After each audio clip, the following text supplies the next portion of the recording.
Well, while we're at it, and it's booting up again, we're reading that. The Devil and All His Works by Dennis Wheatley. At least his name I can pronounce, I think. Based on what I've read so far, I was constituted as a moron. Everything about me, well, can't really argue with that one. Clairvoyance. This is the art of predicting the future in the old days by looking into a magic mirror. In more recent years, usually by gazing into a crystal ball. It is by no means as satisfactory as astrology or palmistry, because by them a person's whole life from cradle to grave can be studied.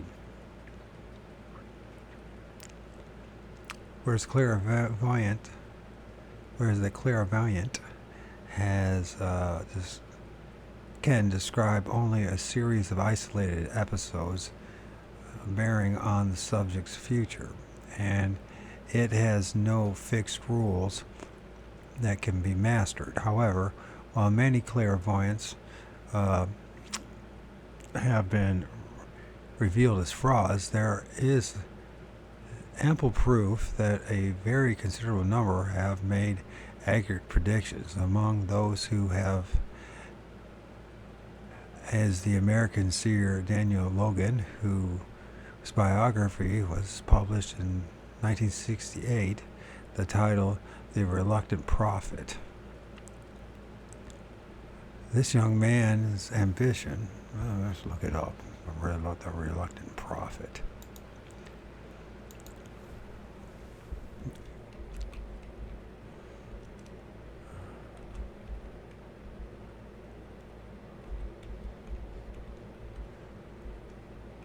Where is this shit all taking me? Some point I get back to write my own book.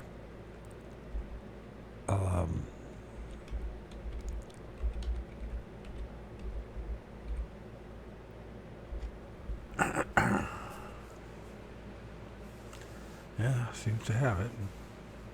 Maybe. Okay, this young man's ambition was to become an actor, but he could only infrequently obtain even small parts, which got him nowhere. So he kept himself. He kept himself. He had at times to take jobs as a dancing instructor or store salesman. During one of these periods in June 1957, he was in Hartford, Connecticut, near penniless and bored, and he let a friend take him to a seance. The medium there singled him out, asserted that he had great psychic gifts, and that he would become known to millions of people through prophecies made by him over television. He did not take the medium seriously, but his belief was confirmed by other mediums. And so at length he was persuaded to experiment and went into self-induced trance with surprising results. Logan believes, as indeed the evidence seems to show, that only the less potent mediums need crystals or other aids in order to practice clairvoyance, and that such phenomena as floating trumpets and the production of ectoplasm and so on at seances are only clever conjuring tricks used to fool the credulous audience. Having made a number of correct predictions in private,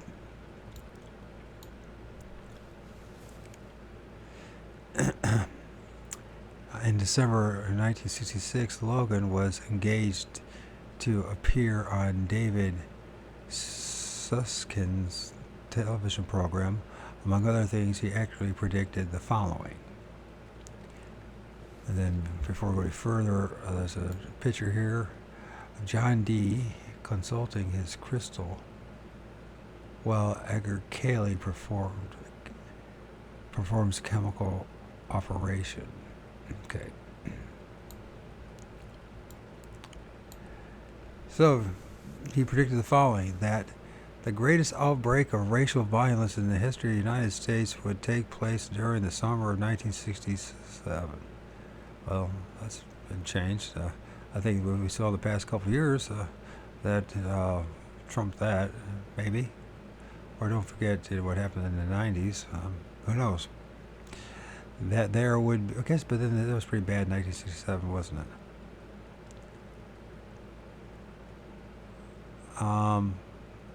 That there would be a second major electrical power failure similar to the one in 1965 in the eastern part of the United States, which would plunge a huge area into darkness. It occurred in June 1967. Well, I don't know. That the winner of that year's Academy Award would be Miss Elizabeth Taylor. That although people were predicting an early end of the war in Vietnam, it would increase in intensity and ultimately spread to affect many areas in Southeast Asia.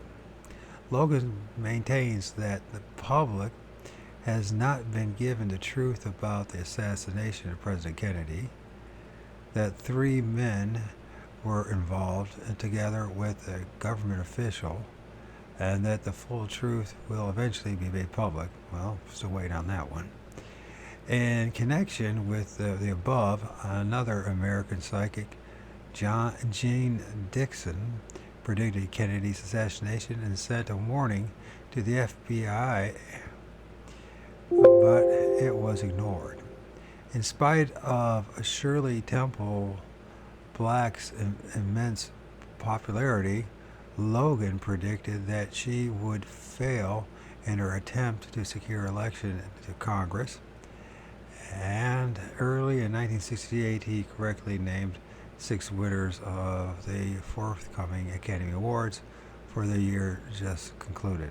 None of this means anything, to me at least. Concerning future world events, as far back as 1960, he forecast that by 1970, the United States and the Soviet Union would have entered into a formal alliance, and the major confrontation and possibly a major war between the United States and China would occur in the 1980s. That didn't happen. The accurate prediction of events by innumerable other mediums could be cited, but I feel that these Daniel Logan are enough to prove the validity of clairvoyance. Don't agree with this one. I don't agree with this one at all. Well, first of all, we know that we didn't have a major war with China in the 1980s. So, and as far as in 1975, the United States and Soviet Union would have entered a formal alliance. That didn't happen. Okay. However, clairvoyance having such powers as to be nearly 100% reliable are, I believe, very rare. But I had the good fortune to consult one of extremely high reputation named Henry de Worst in the late 20s and early 30s. De Worst was a small, frail-looking Swede with a big head and a fine, calm face that radiated gentleness and intelligence. He lived very modestly in a small flat high up in a block in Bayswater and conserved his powers by seeing only a few people every day. It was his custom to tell clients that if their friends wished to consult him, they should ring up and make an appointment, but not to give their names or say by whom they had been recommended. Then he would fit them in if possible.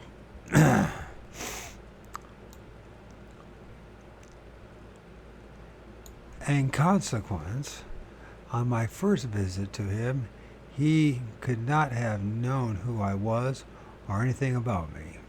As he let me into his flat, he looked hard at me with his pale blue eyes and said, "Your initials are DIW, as they are DYW."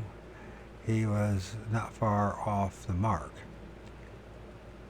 We sat in easy chairs on the opposite side of a fire in the sitting room, and DeWers said, "I'm going to ask you a number of questions, but you are not to answer any of them." He then entered a monologue, obviously for the purpose of turning his mind into my circumstances and personality. "Have you been abroad lately? "Yes, but not far. Perhaps only to the seaside. But you have crossed water, haven't you? What do you do for a living? I think you are in some profession connected with art. Perhaps it is only a flair for using your imagination," and so on. Gradually, he became more specific. Before we parted, he told me that my first marriage had been happy, but that it would soon break up. That it had been ordained as a suitable path to bring my smallest son into the world. That I should marry again. That my second wife would be the sister of a close friend, but he would not introduce her to me. We would meet in a mahogany paneled room, and she would come to see me on a matter of business. All this came true. The mahogany paneled room was my office in South Audley Street. My wife-to-be had been sent to me by my friend to place an order for champagne for a ball that she was arranging.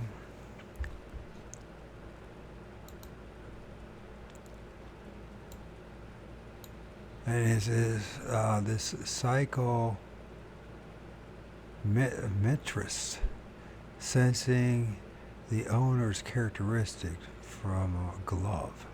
Psychometrist. Good God. Do people really do this stuff? Really? 3 years later, towards the end of trying time I had gone through in my business, I visited DeWers again. Immediately I entered his room, he extended both his hands to me and cried, "You've written a book. Now you are in the right path. You were never meant to be a businessman. As an author, you cannot fail. Never write under any name but your own, and you'll have a tremendous success." I then admitted that I had written a book, but it still was in a manuscript and had only recently been offered to a publisher, so it might not be taken. "Don't worry," he replied, "it will be, and you'll hear that it has on the 2nd of this month." It was then early August, and my wife and I were shortly going abroad to stay with friends in Normandy. The 22nd came and went, and to my disappointment, without my receiving any news about my book. But on the morning of the 23rd, I received a letter from my agent telling me that Hutchinson and Company had taken my book for publication. Had the letter not had to be forwarded on from London, I should have received it on the 22nd. Psychometry. Psychometry. In this form of clairvoyance, the medium holds a piece of clothing or other possession and the person about whom information is required. There have been many occasions when it has been used successfully to trace suspected criminals, so that delightful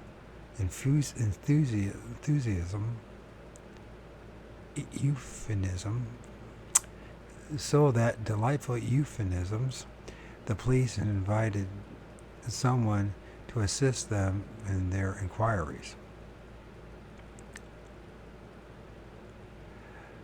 The Dutch clairvoyant Gerard Croiset is said to have aided the police in their search in various parts of the world for many missing persons.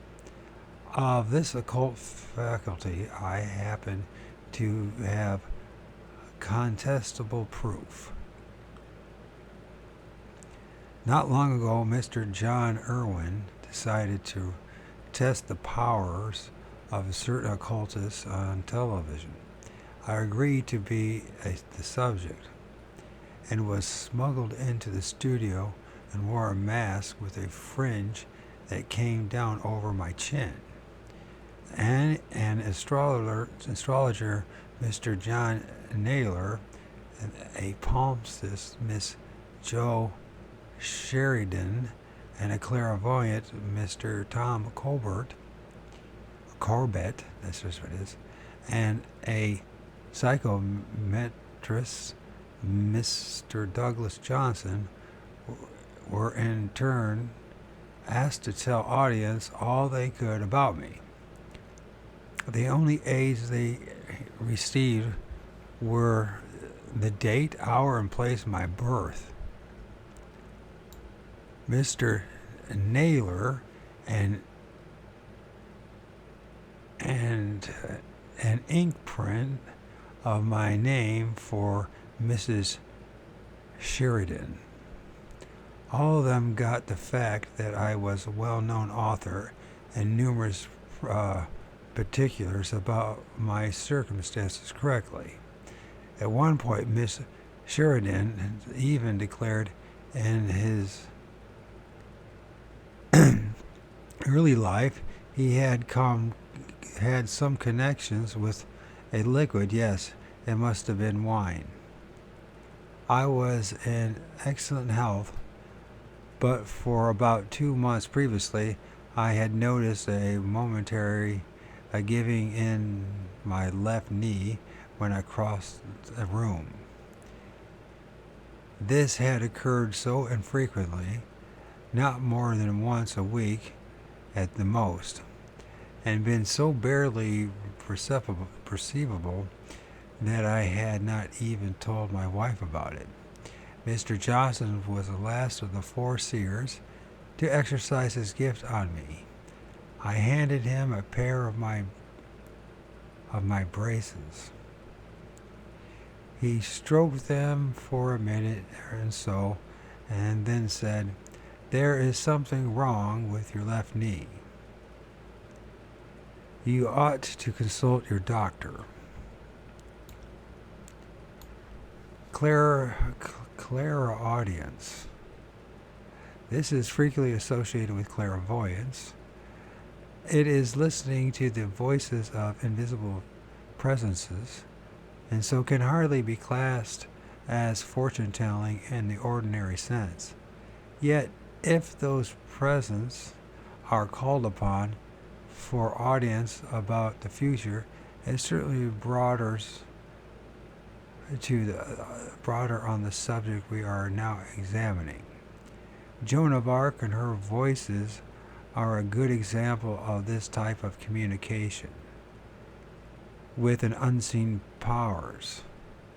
They were not, as the Christian church would now have us believe, the voices of saints or angels. They emanate from the old God, for Jonah was in fact a witch.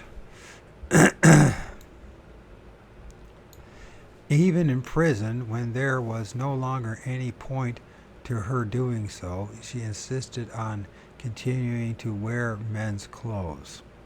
So there could hardly be a less suitable title to give her than the maid, unless a special reason lay behind it. And there did.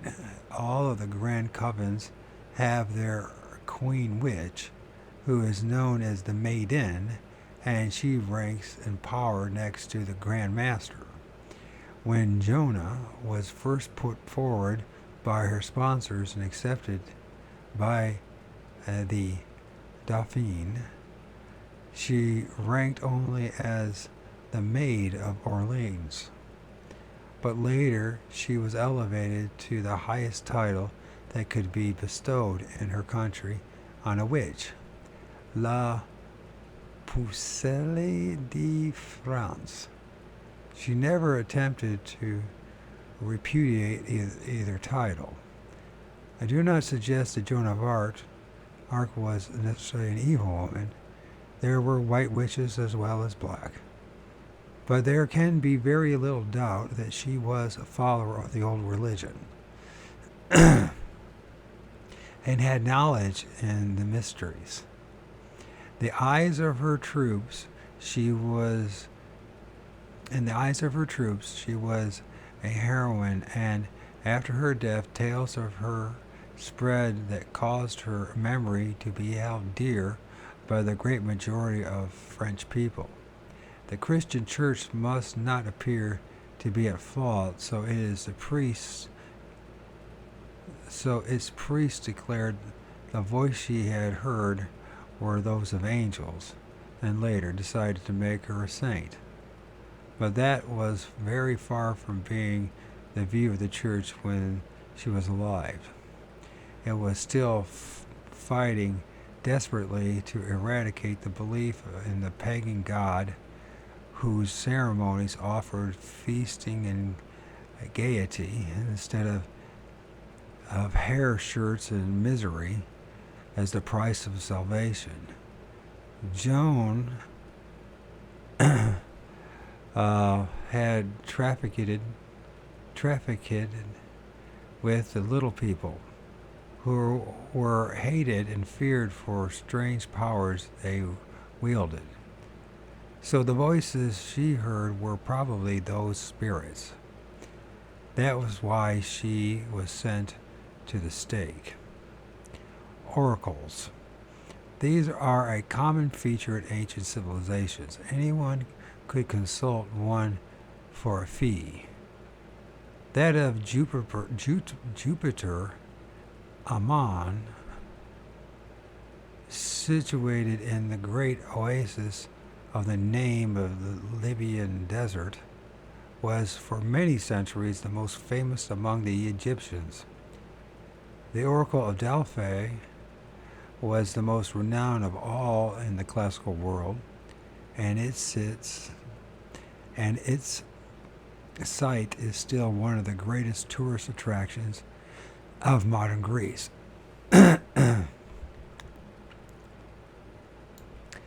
According to the Greek mythology, Delphi was the center of the earth.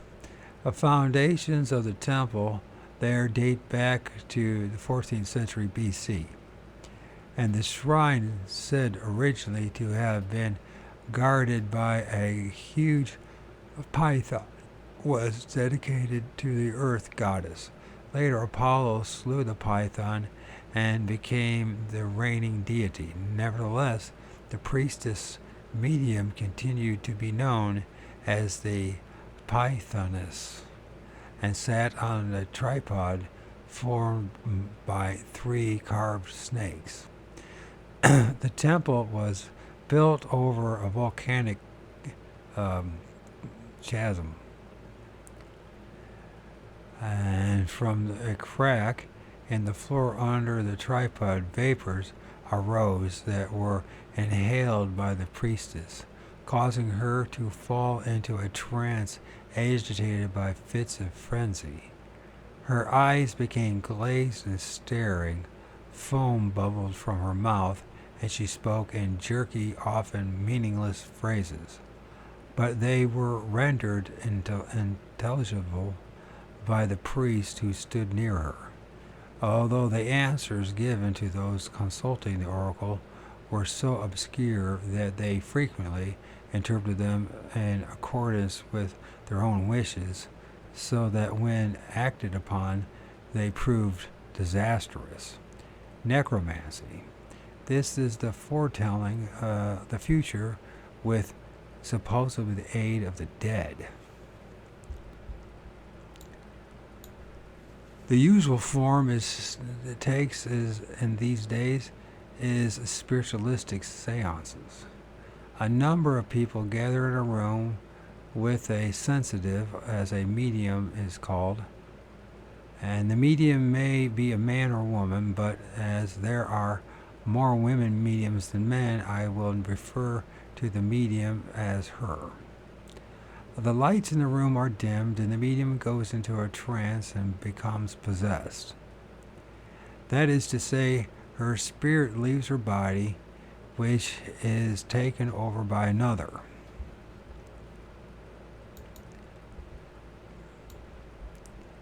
Usually, the possessing spirit is a regular visitor, known as the medium's guide, but it may be some other who, at the request of a member of the audience, has been called up, or, for all we know, some entity that possesses as a personality set forth.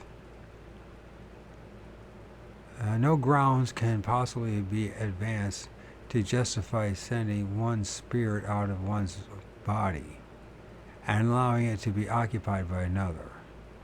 The practice is condemned by the argument that by so doing, the medium brings comfort to many bereaved people who are anxious to renew contact with loved ones who have died.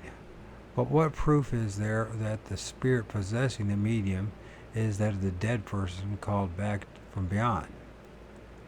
The above passage will, I know, result in virulent abuse from the psychic press, as such periodicals are a means of making a living for a considerable number of people.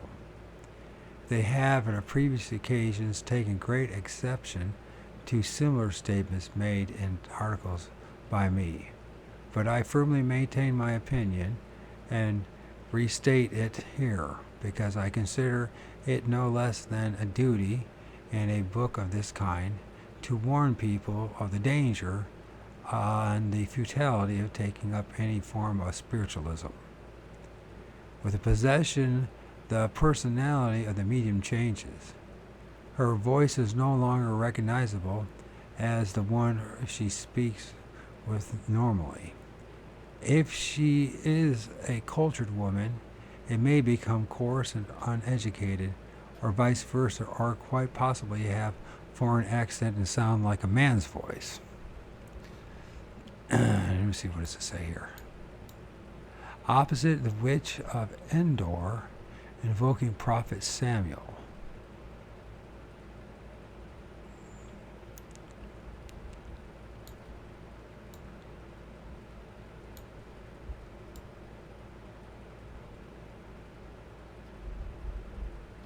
Nice.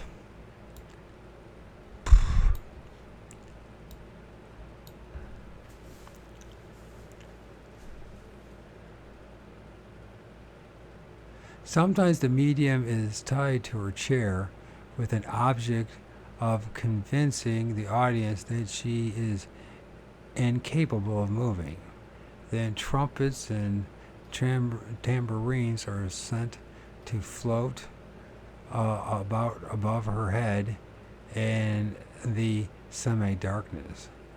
At other times, she exudes from the mouth a matter that is dough-like in appearance and can be called ectoplasma.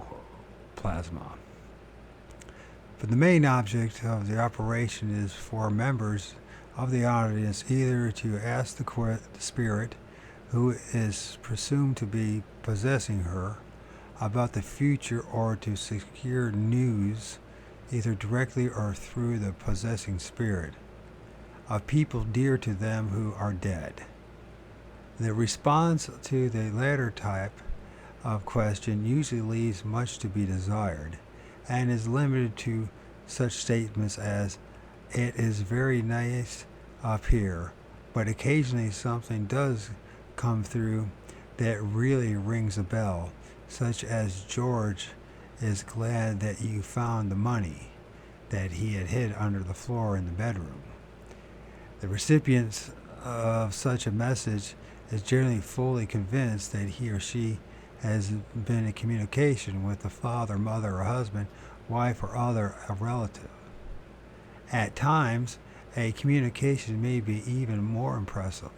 For example, look under the floorboard by the window in my bedroom and you will find some money that I hide there. Later, the message proves to be correct, but in neither case is there any proof whatever that it came from a departed relative or friend.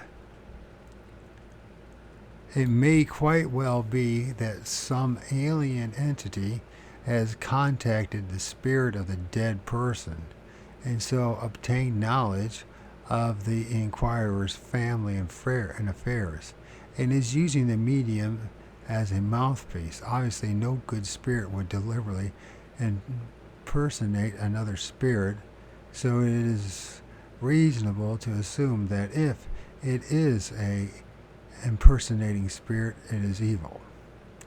And as has been rightly pointed out, a modern medium's guide plays exactly the same role as a medieval witch, which is familiar. Why, one may ask, should evil spirits perform such impersonations? The answer most probably is to open a way into the mind of the inquirer and make it more susceptible to invisible influences through the vibrations set out. It cannot, of course, be said that genuine communications are never made through mediums, but in view of the fact that the numerous cases every day, couples who mean everything to each other are separated by death, yet only on extremely rare occasions does the departed give any sign of attempting to communicate through an intermediary to comfort the still living. It seems abundantly clear that the dead do not wish to be called back. I don't blame them. There are, however, many cases on record of spirits of the departed appearing independently of mediums, either as an apparition or in a dream, either to benefit the living by some information or to right some wrong. And it can therefore be assumed that if they have some reason to return, they are quite capable of doing so voluntarily, and have no need of a vacant body through which to make their communications. It must not be thought that I am accusing mediums generally of being wicked people who deliberately offer themselves as channels through which evil entities can make contact with members in seance audiences.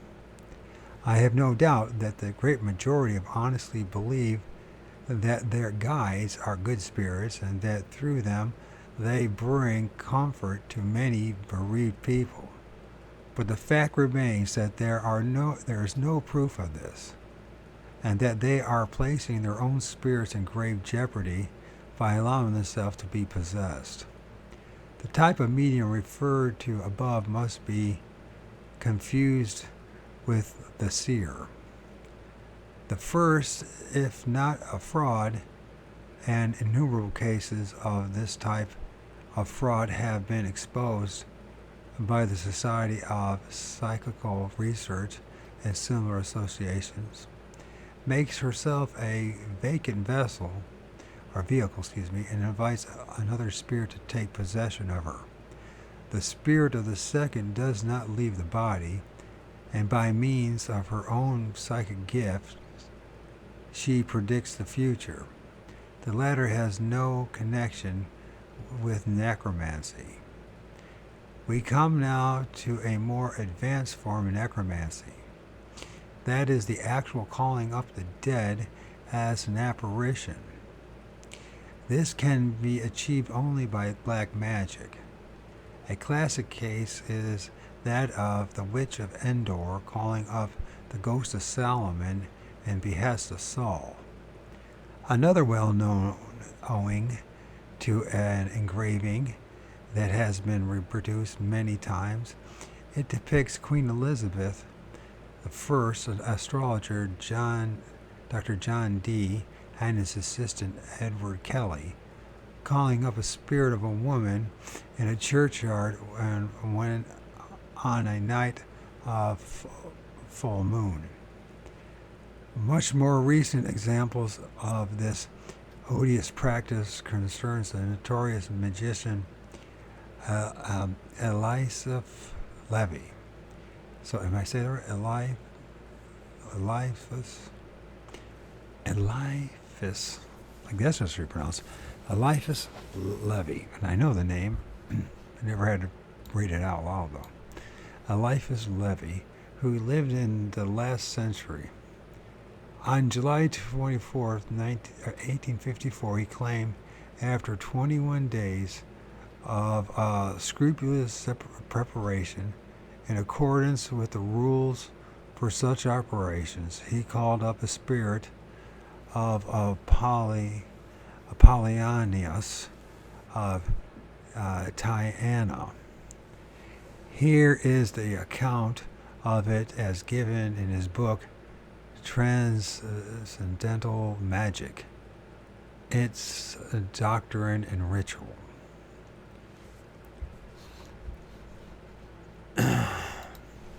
So let's look that up. Not that I plan on doing any of this, but it would be interesting to what everyone is up to.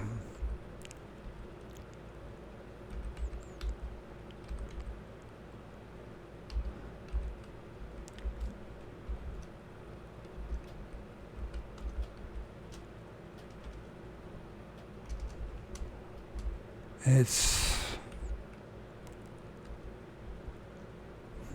doctrine.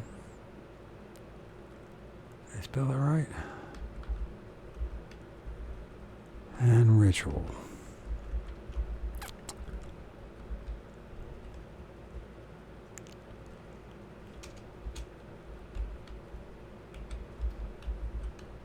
There's such a connection to all this.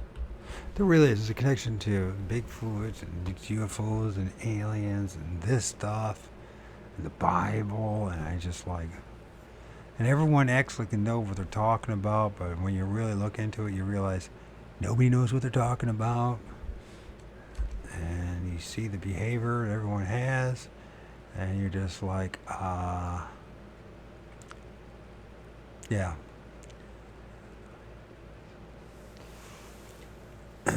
The cabinet prepared for the evocation was situated in a turret.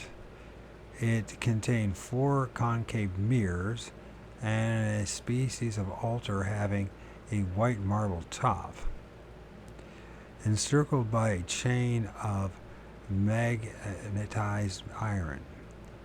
The sign of the pentagram was carved and gilded on the white marble surface. It was drawn also in various colors upon a new white lamb's skin sketched beneath the altar. In the middle of the marble table there was a small copper cafing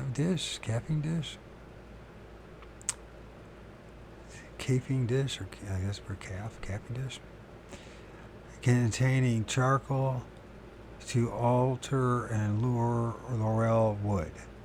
of alder and laurel wood. Okay. Another camping dish was set before me on a tripod.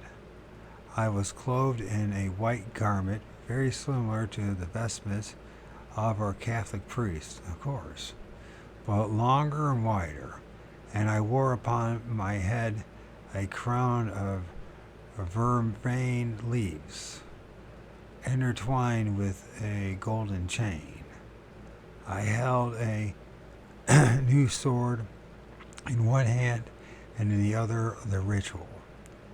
I kindled 2 fires with the required and prepared substances, and I began reading the invocations of the ritual in a voice at first low but rising by degrees. The smoke spread, and the flame caused the object upon which it fell to waver. Then it went out, the smoke still floating white and slowly about the marble altar. I seemed to feel a kind of quaking of earth, and my ears tingled, and my heart beat quickly. I heaped more twigs and perfumes on the chafing dish, and as the flames again burst up, I beheld distinctly before the altar the figure of a man of more than normal size, of course. There he goes, which dissolved and vanished away. I recommenced the invocation and placed myself within the circle which I had drawn previously between the tripod and the altar. Thereupon, the mirror which was behind the altar seemed to brighten its depth. A wan form was outlined therein, which increased and seemed to approach by degrees. 3 times, and with closed eyes, I invoked Apollonius.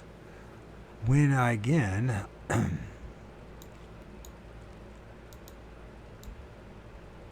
looked forth, there was a man in front of me, wrapped from head to foot in a species of shroud, which seemed more gray than white. He was lean, melancholy, and beardless. It did not altogether correspond to my preconceived notion of Apollonius. I experienced an abnormally cold sensation, and when I endeavored to question the phantom, I could not articulate a syllable.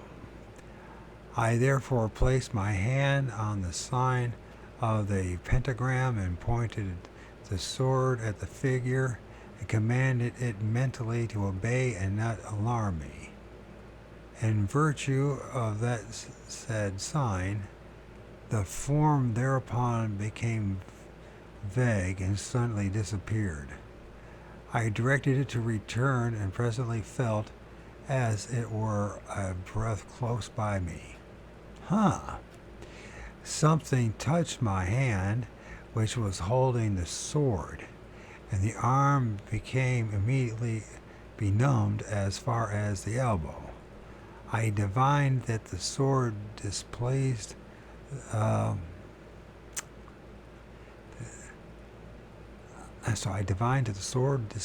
spirit, and I therefore placed it point downwards and close to me within the circle, and the human figure reappeared immediately.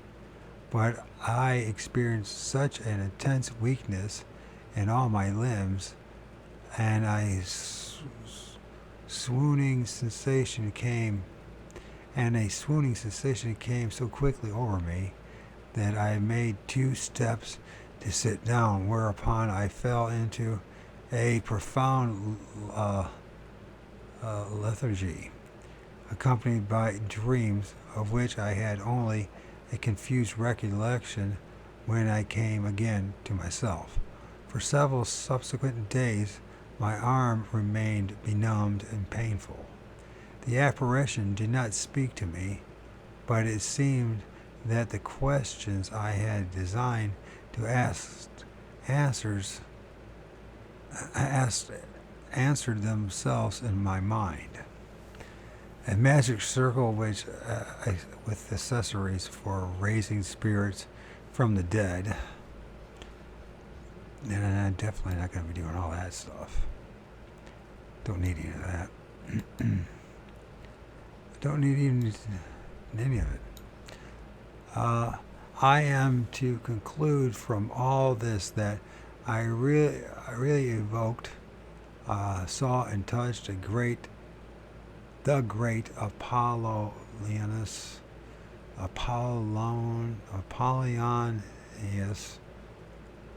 of Thyana. I am not so hallucinated as to affirm, or so unserious as to believe it. The effect of the probations and perfumes and the mirrors and the pinnacles as an actual drunkenness of the imagination, which must act powerfully on the person otherwise nervous and impressionable. I do not explain the physical laws by which I saw and touched. I affirm solely that I did see and that I did touch, that I saw clearly and distinctly apart from dreaming, and this is sufficient to establish the real efficacy of magical ceremonies. For the rest, I regard the practice as destructive and dangerous. Well, there you go.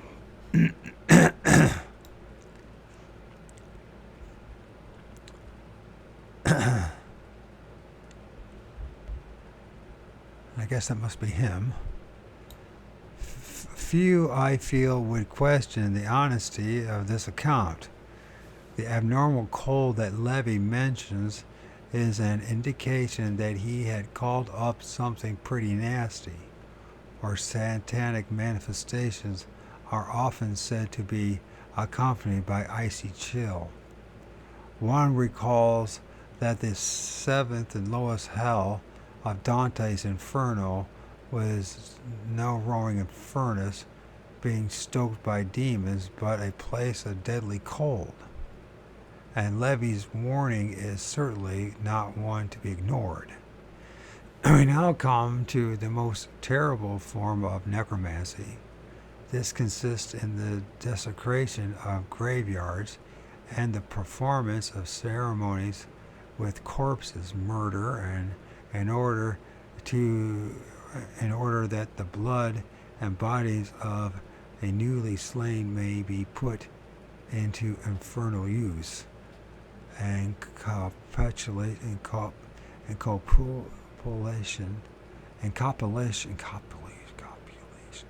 copulation with the bodies of women who have recently died. This last revolting practice probably originated in Egypt. The process of embalming a body took 70 days, during the great part of which it was dehydrated with natron, a native sodium carbonate. The embalmers were a class apart, somewhat similar to the Hindu untouchables, and they were not permitted to mix freely with the rest of the population. In consequence, the only women available to them were the destitute and the lowest class of harlot. When, therefore, the body of a young or beautiful woman was handed over to them, it was said they kept the corpse warm on hot bricks for several days and satisfied their lust upon it. That's pretty nasty.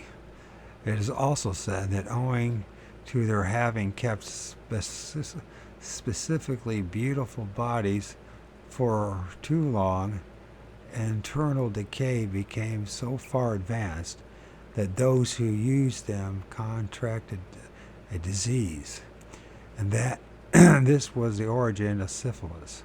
However, that may be, there is some evidence to show that Egyptian sorcerers bought dead bodies from the embalmers and also kept mummies in their houses for necromantic purposes. The medicine men of certain native North American Indians were said to be skillful sorcerers who openly practiced necromancy. Whenever one of their chiefs died, they put on him a great feathered headdress and his war paint, and dressed him in all his regalia, and set his body in the center of a circle, and then consulted it about the buffalo hunting prospects and the future of the tribe. According to the practitioners, the preparations for performing the necromantic operation successfully are arduous. Sorcerers and their assistants must procure shrouds stolen from corpses. As they put them on, they recite the funeral service. They wear them for many days until their operation is completed.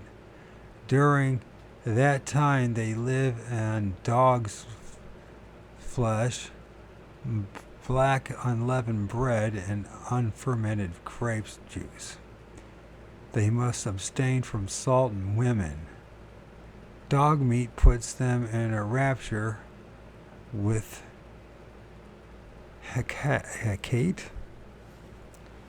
I don't know what that is. Because the dog is her creature, and she is the goddess of death.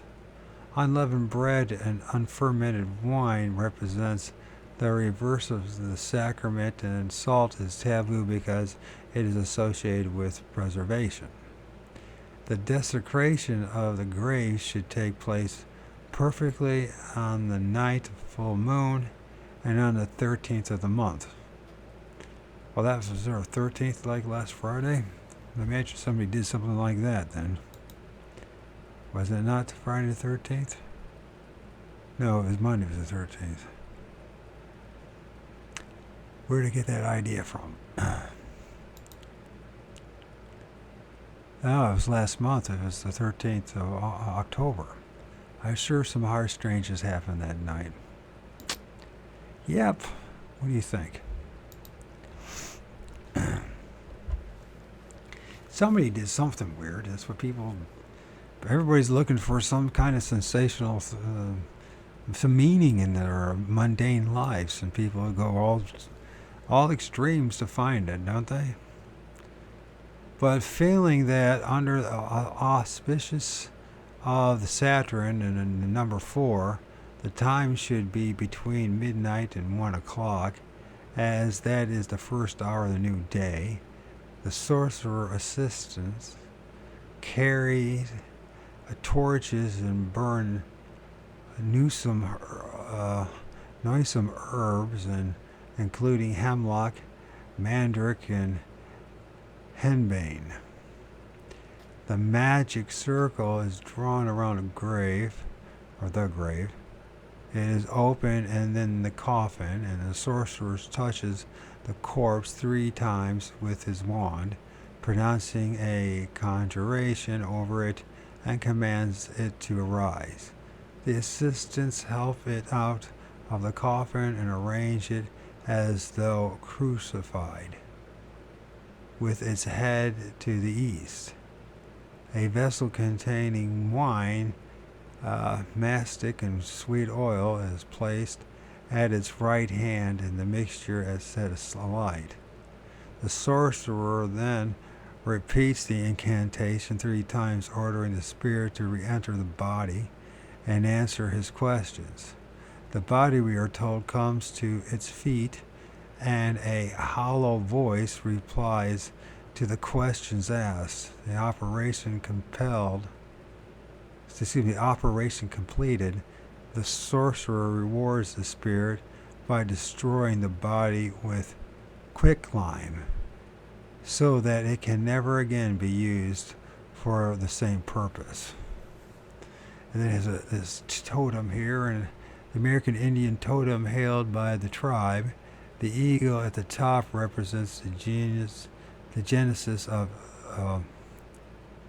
the genius of the air. In such symbolism, the land and the sea are represented by the wolf and the whale, and linked between the land and the sea by the frog. And when I look at that, I don't see any of that. What I see is a Bigfoot. That's 100% a Bigfoot. Right in the damn middle of it.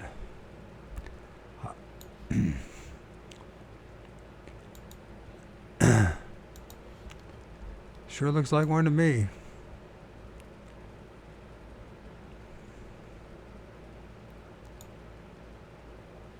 Right there.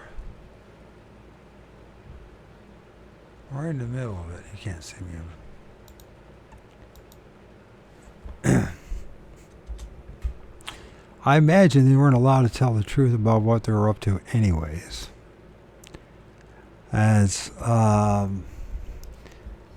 even have any semblance of their old rites and rituals, they had to water it down quite a bit.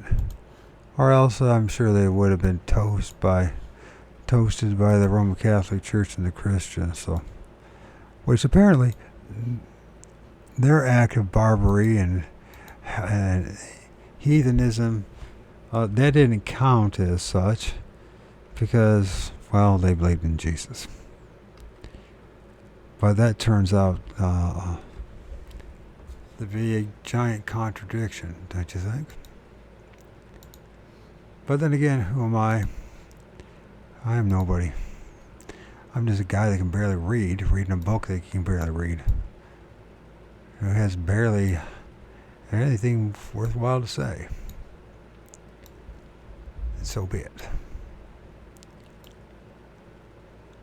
Until comparatively recent times, it was easy to obtain young children, as many poor families who already had several to support were quite willing to sell another unwelcome infant. Sorcerers were eager buyers, and as these babies were valuable adjuncts to black magic ceremonies, their sacrifice was a tribute to the power of darkness, brought welcome rewards, and their warm blood was very potent for casting spells. Crazy. Finally, their heads were cut off and mounted on the brass plate, engraven with magical symbols, and permanently retained by the necromancers, who from time to time would pronounce a conjuration and compel it to answer his questions. In black magic ceremonies, only one thing is more potent than blood, namely human semen. Hence the practice of a necromancer's copulating with the body of a dead woman. His semen revitalized her and strengthened his incantations in restoring life to the corpse. In Roman times, the use of special bells, known as the bell of Gerardius, I don't know, Gerardius, is that what it is? Gerardius. I'm just going to go with that. Gerardius was regarded as a powerful aid to the necromancer's operations. The bell had to be cast from a mixture of lead, tin, iron, gold, copper, fixed mercury, and silver. The necromancer wrapped it in a piece of green taffeta,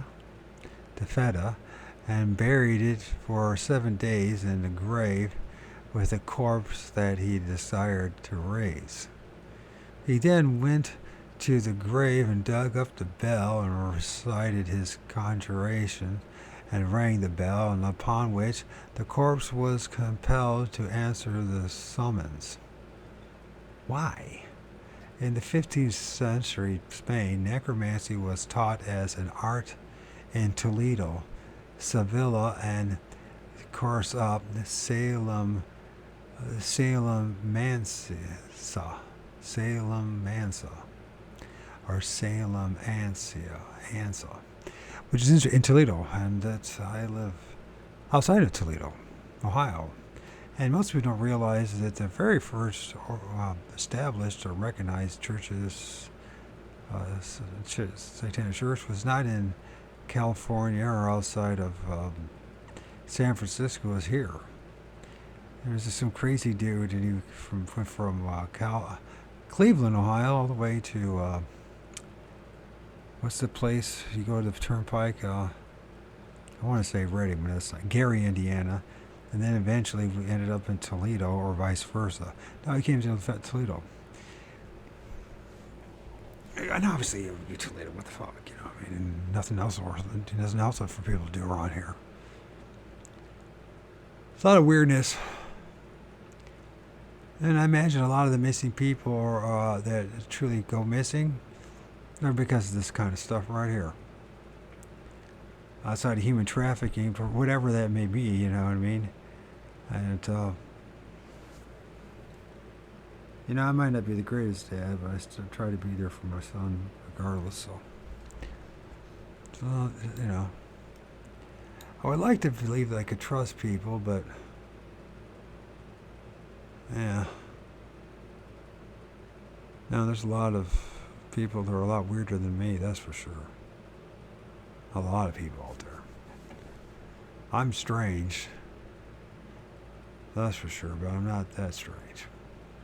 In the 15th century BC, necromancy was taught in Toledo and the Silva and Salem Mansa, and practiced in caves specially reserved for the purpose.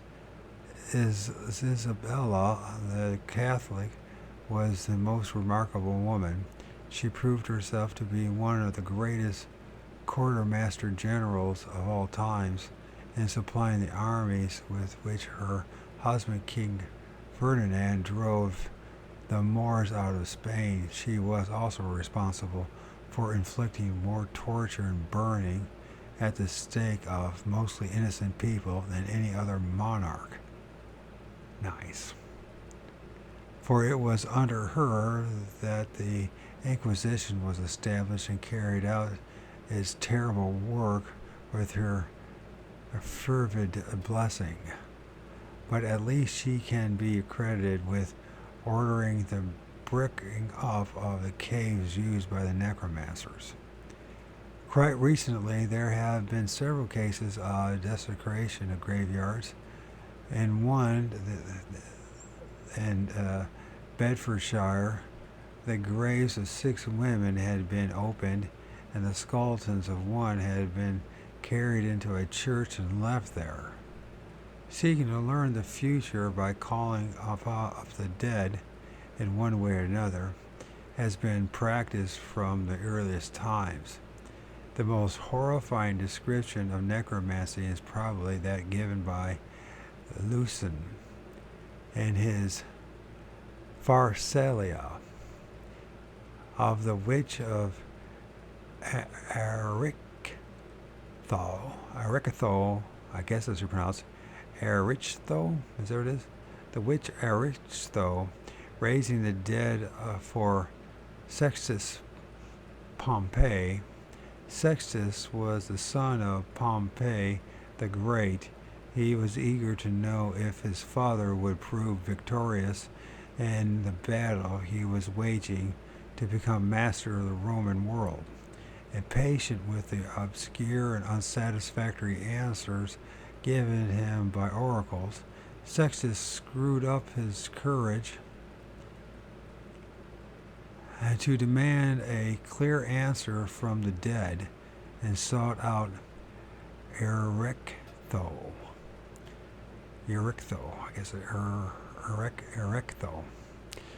to recommend her terrible profession more easy and successful, that which lived in an aura of death.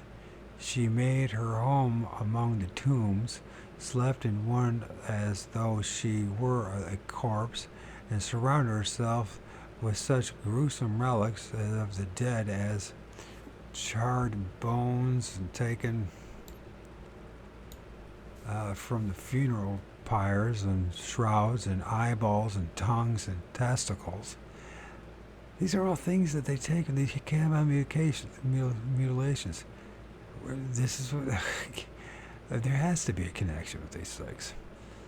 What's going on with these rituals and human rituals, shrouds, eyeballs, tongues, and testicles that she had cut from corpses in neighboring graves. When Sextus asked her to read the future for him, she said that they must go to a nearby battlefield and collect the newly dead body of the soldier who had been killed while fighting, because she affirmed the energy retained in the body after death gradually seeps away, and decayed corpses are not very articulate. It should also be one that had not been wounded in the mouth, throat, lungs, or otherwise. When resurrected, it might not be able to speak at all. So that is the bell of Gerardius, if I'm pronouncing it right, an adjunct in necromancy, and the Goetic or sorcerer's circle used for black evocation and pacts. So you see any of that stuff? There's a lot of that stuff on TikTok.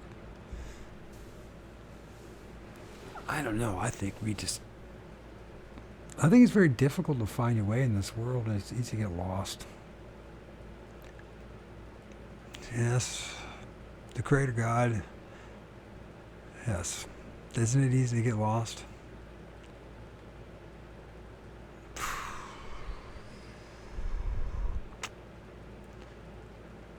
Anyways, after groping about for some time among the slain, they found a corpse with lungs and larynx, tongue intact, and carried it to a cave hidden among yews and that had been dedicated to the dark gods. The body, which is gaping with its gaping wounds and coagulated blood, was laid out while Erictho made a ghastly brew from the spindle of mad dogs, the flesh of a hyena that had fed on corpses, and the skin of a snake, and various newsome herbs and menstrual blood. Okay, I guess it's upcycling is what they call it. Having warmed up the mixture, she told Sextus to cut a hole in the corpse above its heart. Then she poured the foul mess into it as a form of new blood in preparation for a return to the spirit.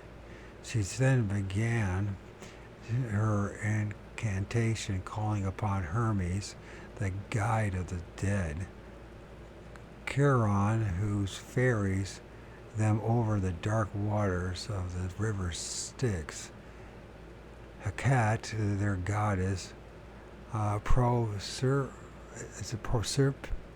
Proserpine, queen of the underworld, and Chaos, the real lord of the earth. Order out of chaos, huh? Is that who they really worship there, Chaos? Who waits impatiently to sow dissension and death among mankind, while she was reminding these dark powers that she frequently poured to them libations of human blood, and had sacrificed to them many unborn infants snatched from their mothers' wombs. There came peals of thunder and roar of wild beasts, and the hooting of owls, and the howls of wolves, and the hiss of snakes. Suddenly the spirit of the soldier, which was still close to the earth, appeared above its corpse. Euryctho commanded it to enter its body, but the spirit shrank from entering the bloody, mangled flesh. The witch threatened to send it down to hell.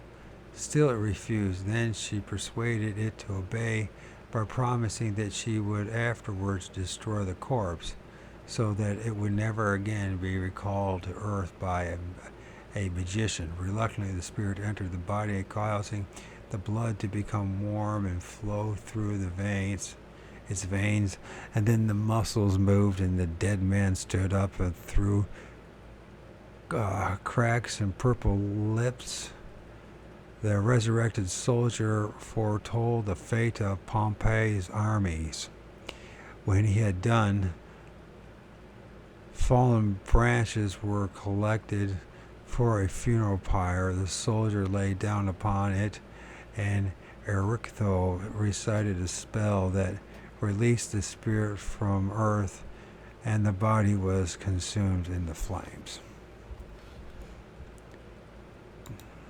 And people actually do try to mimic this. That's what's really fucked up. But I don't know what to say. This has something to do with Chinese something or another. Chinese inscribed sticks. Fortune telling? Yeah. What can one say? What can one absolutely say?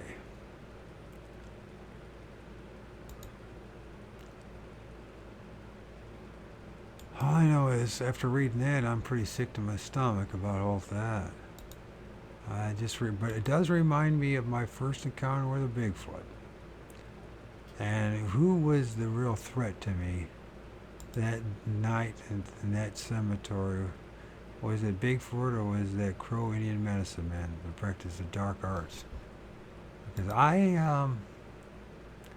don't know about you, but I got a feeling the Crow dude, the Crow Indian man, medicine man, was the big threat.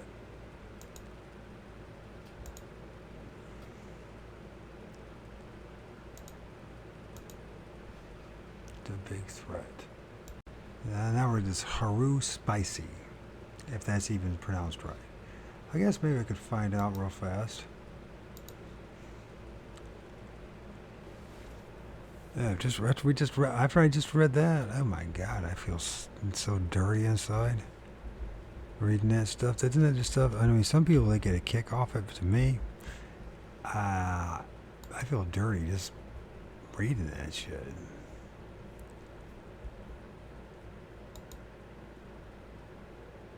Haruspicy. Haruspicy. Haruspicy. Haruspicy. Haruspicy. Haruspicy. Okay, Haruspicy.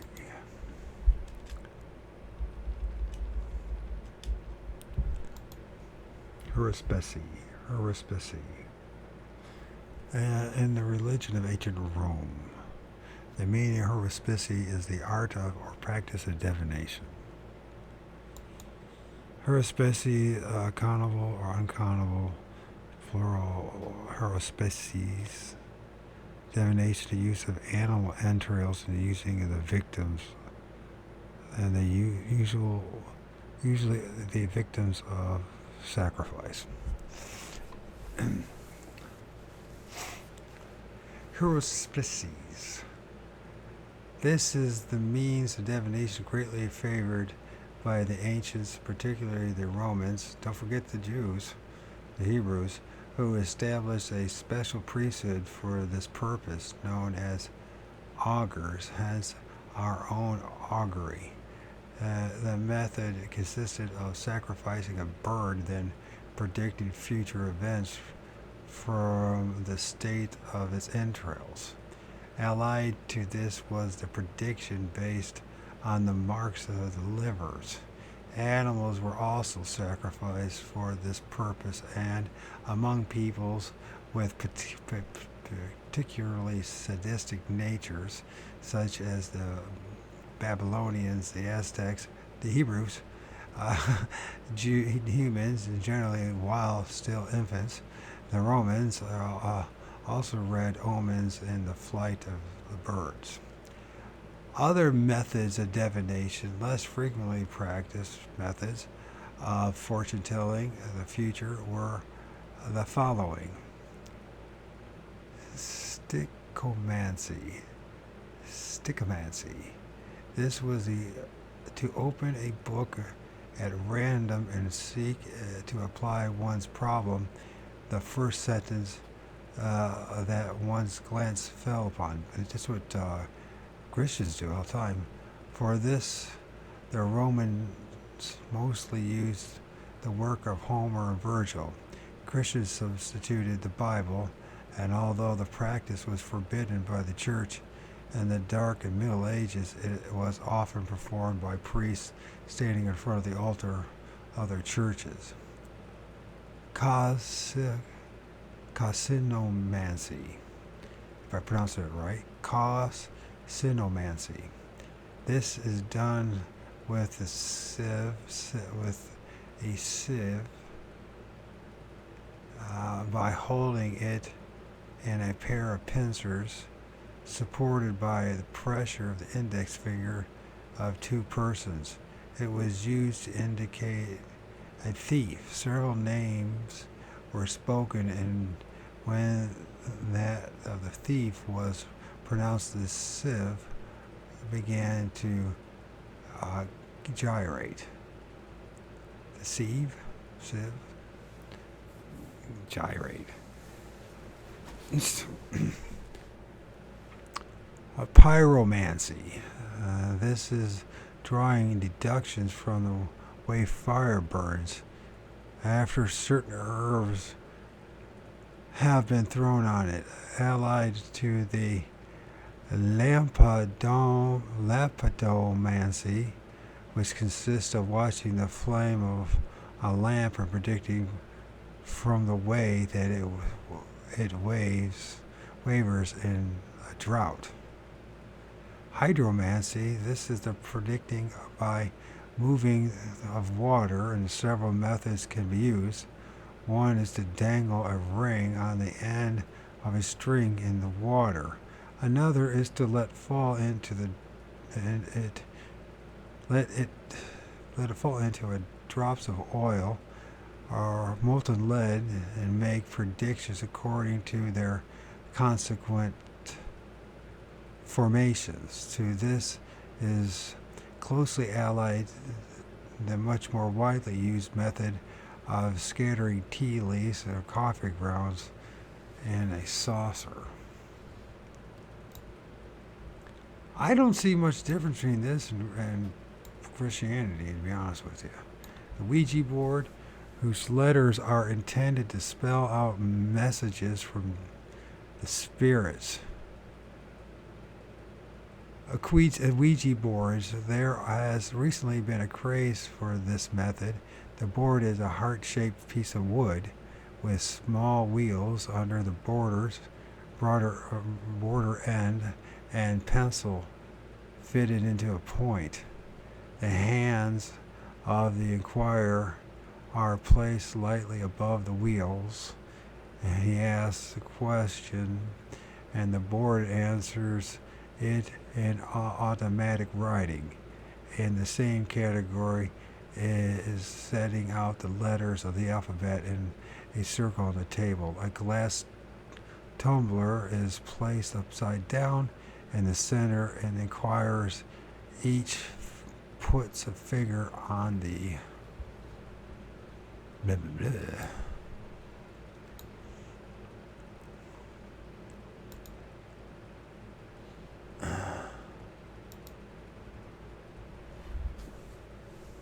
Still feel dirty after that. I don't know what maybe I should just learn something a little more practical, huh? When I start studying this stuff, I always feel dirty. If there's it could be the Bible too. I don't know. It's just feel dirty. Automatic writing, blindfold with a plane shoot. Bottom of the glass, the question is asked and sliding from letter to letter. Glass spells out the answer.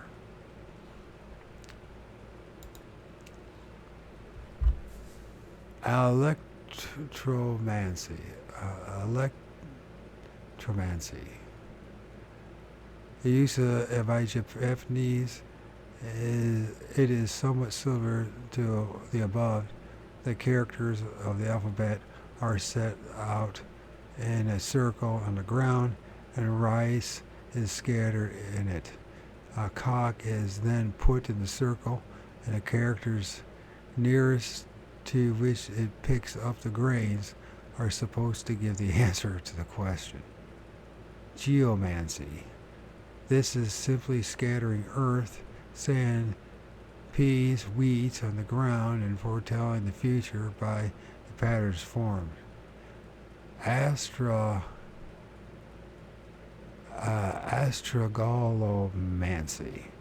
Astrogalomancy. If I pronounced that right. This is greatly favored by the Negro races, the throwing down of small bones out of a bag and making predictions from the way they fell.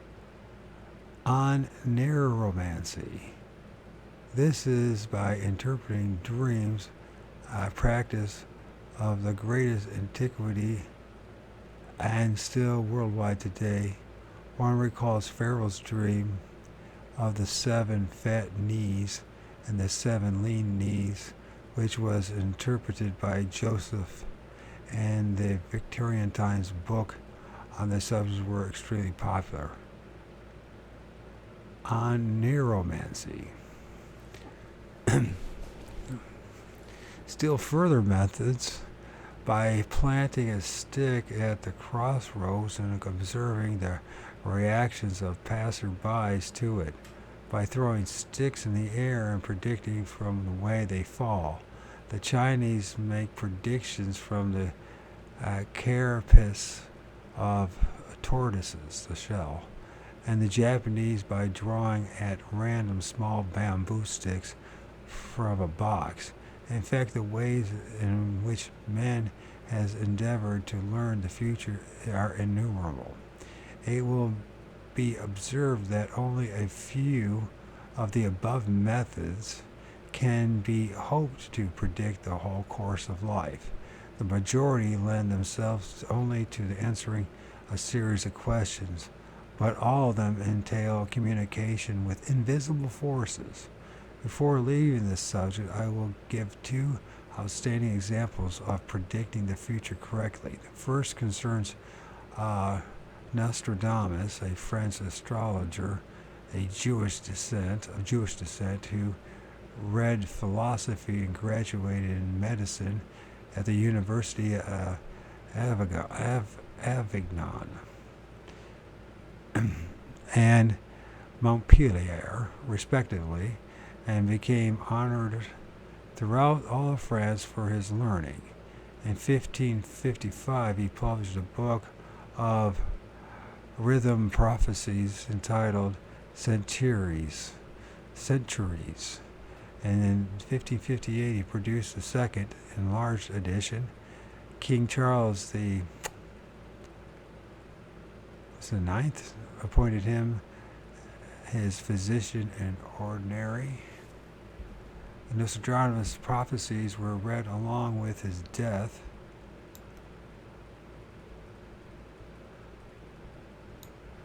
The Nostradamus' prophecies were read long after his death, and many of them came true. Among them, he predicted the wholesale drowning of carried out by nearly 250 years later during the French Revolution at Nantes, if I pronounced that right, by the terrorist Jean-Baptiste Carrier, and that the King of the Isles, Britain, would become the most powerful monarch with dominion over great parts of the world. This was in the year that Queen Elizabeth I ascended the throne, and the British Empire was still undreamt of. The most disturbing prophecy made by him was that in the year 2000, Paris would be destroyed by a flight of man-made birds coming from the east. Well, that didn't happen. In view of Chinese progress, the producing of nuclear missiles, perhaps we had better make the best of the 30-odd years we have to go. Well, that didn't work out. This is what I noticed. There's a lot of this doesn't work out. It doesn't work, does it? It just makes us whacked. I think it's like all designed to torment the fuck out of us here. That's what it is. We all go crazy in this place. You know what I mean? The second concerns a woman whose name we do not know, and the means she used to produce her prophecies have not come down to us. She was an old negress who says to be partly Irish descent, who lived in the island of Martinique.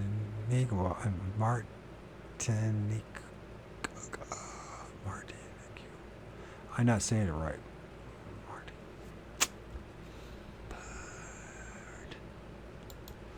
Okay. Sorry. I can say it. I know it's at the tip of my tongue, but I can't say it because my brain is locked up. Martin.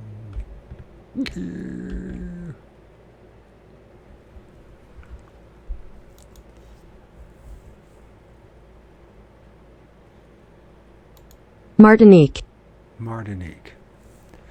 I was so off. Martinique. It's the Isle of Martinique. In a tumbled down hut, two young girls aged about 12 went to her one day to have their fortunes told. One was Josephine Tesher de la Pagerie, and the other one was Amon Dubuc de Rivery, if I said anything close. The old lady predicted that both of them would marry great kings who ruled over vast peoples, and that Amin would bear a son who afterward would reign gloriously. Josephine duly sailed for France, and in due course married the Viscount de Beauharnais, and then after Beauharnais had been sent to the guillotine, Napoleon Bonaparte. A few years later, she was crowned in Notre Dame as Empress of France.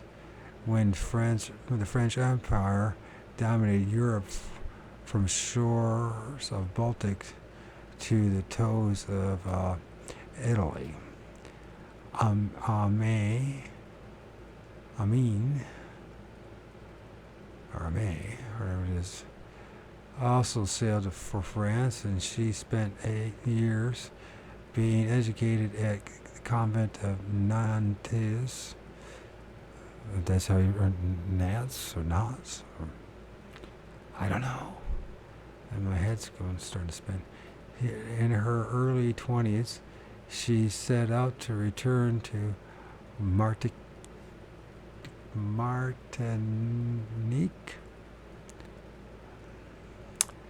a tempest in the Bay of Biscay severely damaged the ship, and she was transferred to a Spanish vessel that was sailing to Balearic Isles.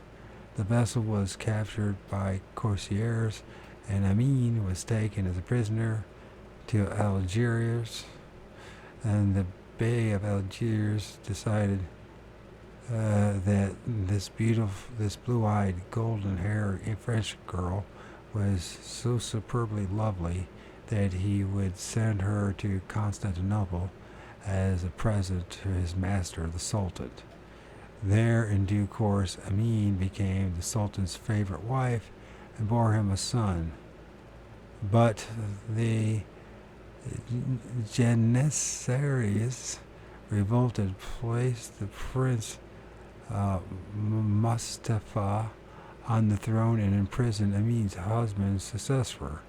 Salem, as well as her own son and herself. This made it seem extremely unlikely that the whole of the prediction would be fulfilled, but a year later there was a counter-revolution. Mustafa was dethroned. Admi's son became sultan as Muhammad II. No man can have two mothers. So a sultan's mother ranked far above his wife's.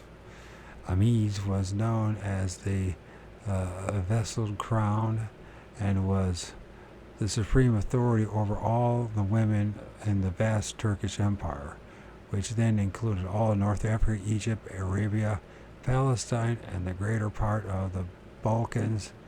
Amis had brought her son up with Western ideas and to believe that Turkey should no longer remain isolated. Muhammad was a highly intelligent man. He accepted her guidance. He became known as the reformer and for 31 years ruled gloriously.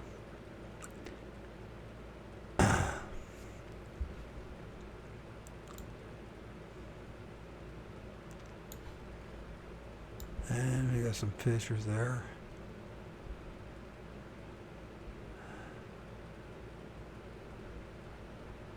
There's a Catherine de Medici with the magic mirror, or Nostradamus, in which she was supposed to have seen the future of France, and a diagram of a possible explanation of the mirror. So that must be the diagram.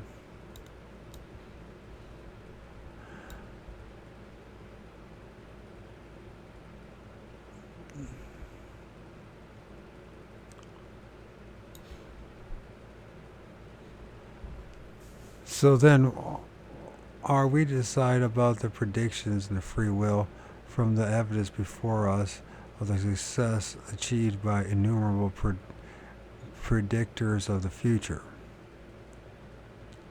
It is difficult not to believe that our every act is preordained. The type of parents to whom we are born, their degree of wealth and poverty, our nurse. If our parents were well enough off to provide one, our brothers and sisters and our childhood companions, the food that formed our stable diet, even the climate in which we lived, all these inescapable circumstances during our formative years have a lasting influence on our mentality. There follow the kind of education we are given, the teachers the teachers who were admired and detested, young friends who introduced us to new interests, and the liking and disliking that we developed. Sports, cooking, music, housework, gardening, animals, publicity, and many other factors. The characters of members of the opposite sex with whom we had our first and subsequent love affairs. The first affair, particularly many, induced either shyness and boldness. Our looks and our personalities also play a part, causing us to become either reticent or awkward, with a dread of having to go to parties, or imbued with a happy confidence that we shall be welcome everywhere in all types of company.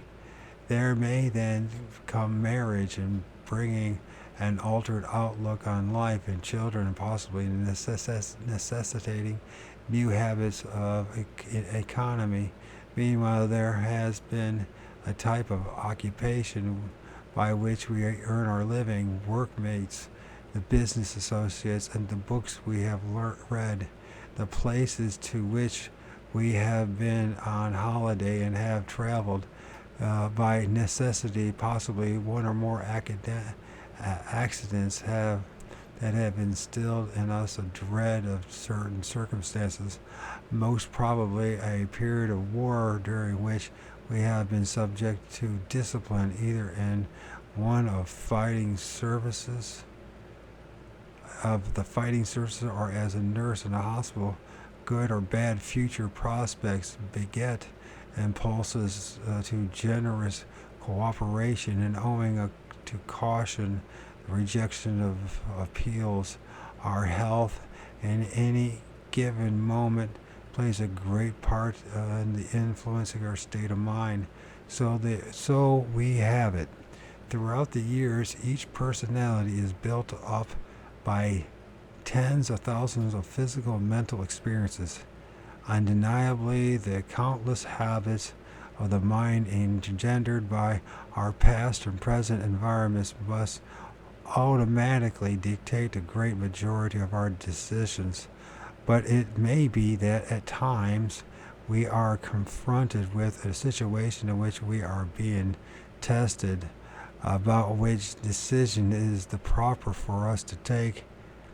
There can never be any doubt. Our conscience tells us loud and clear, and should we decide for one which appears to be against our own interest, it doesn't necessarily follow that we shall deprive ourselves of some piece of good fortune that has been predicted for us. For example, it is predicted to a young man that he will fall in love with marry a very charming girl. She is so accurately described that when he meets her, he has no doubt at all that she is the girl about whom he has been told, but she is already engaged to someone else. It chances that he comes into possession of a certain information by which he could discredit her fiancé in her eyes. He is naturally greatly tempted to use it, but he refrains because it is a matter of the past, and he feels that it would be unfair to rake it up. Apparently, he has scotched his own chances. But if the seer was gifted with true vision, the girl's fiancé may, for some reason of his own, break off the engagement, or he may meet with a fatal accident, and thus our young man will marry her after all.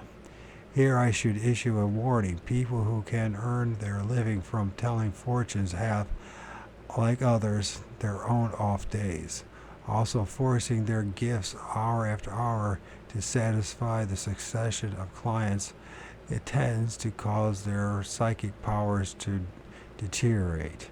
And in each case, clairvoyants having true vision are few and far between. Moreover, even the fulfillment of a true prediction may not prove the piece of good fortune that one expected it to be.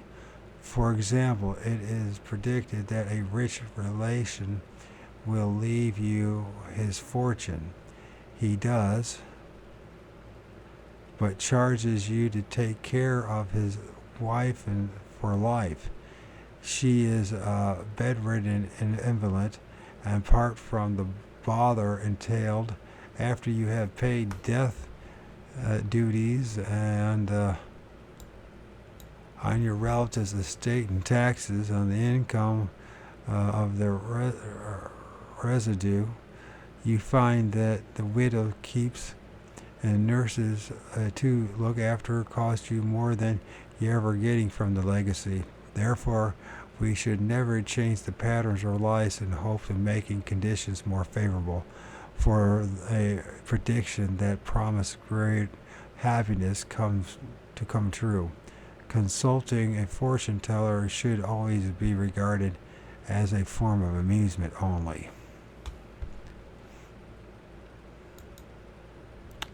I don't think they would like to hear that.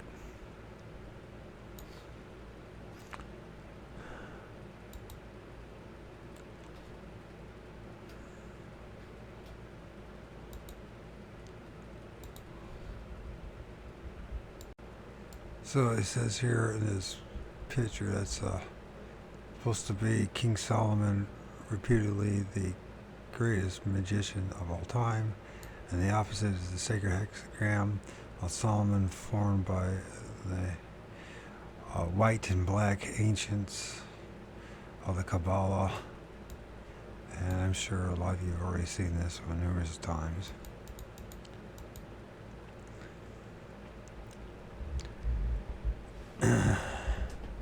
Beliefs of the early ages, introductory.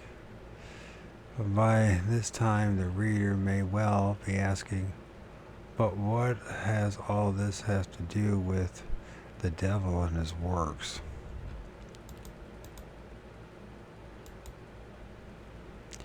Ostensibly nothing, actually. A very great deal. I have set forth the case for the belief that human beings have a sixth sense, that their minds are capable of both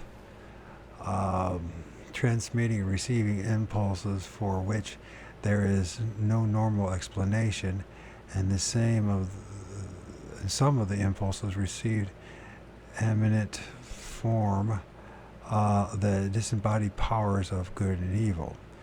Since every process in the universe of which we are aware is governed by immutable laws, it follows that occult phenomena must also be subject to laws, and that anyone who knows these should be able to make use of them.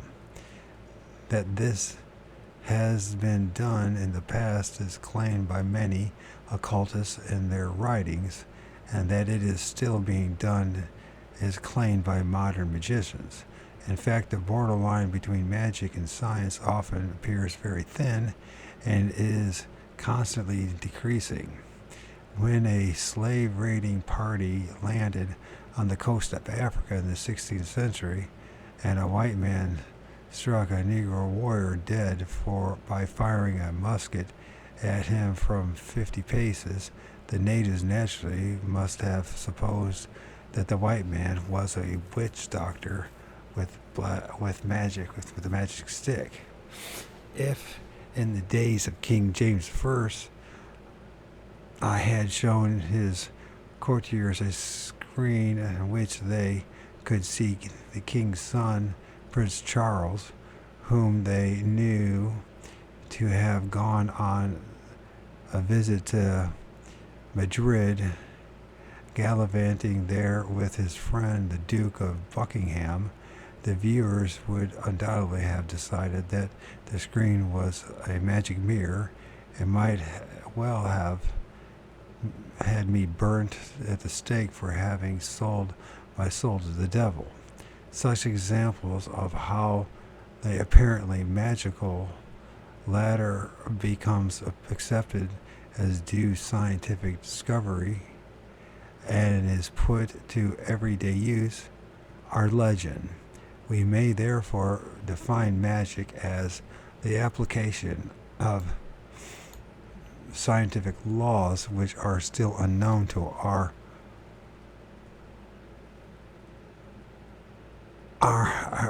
recognized scientists. The putting into force these occult laws may be likened to a man's having a means by which he can tap in on invisible electric cables and by them transmit his will to achieve a desired end. It may be to effect a local change in the weather and bring the benefit of rain or the dangers of the tempest, to cause crops to rot and to thrive and cattle to multiply or die, to cause the other human beings to become subject to stronger impulses, to cure the sick and crippled, or to inflict disease and death.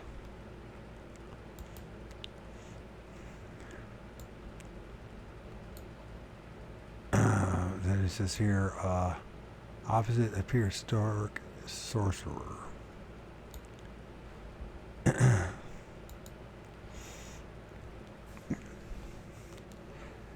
These electric cables are, of course, those currents emanating from the power of light and the power of darkness.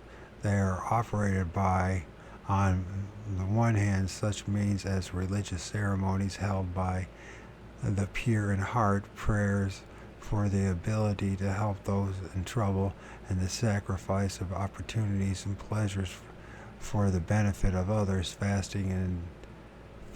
and disciplines carried out to subdue impulses to commit any of the 7 deadly sins, and all the magical operations undertaken with the object of calling down supernatural aid for a good purpose.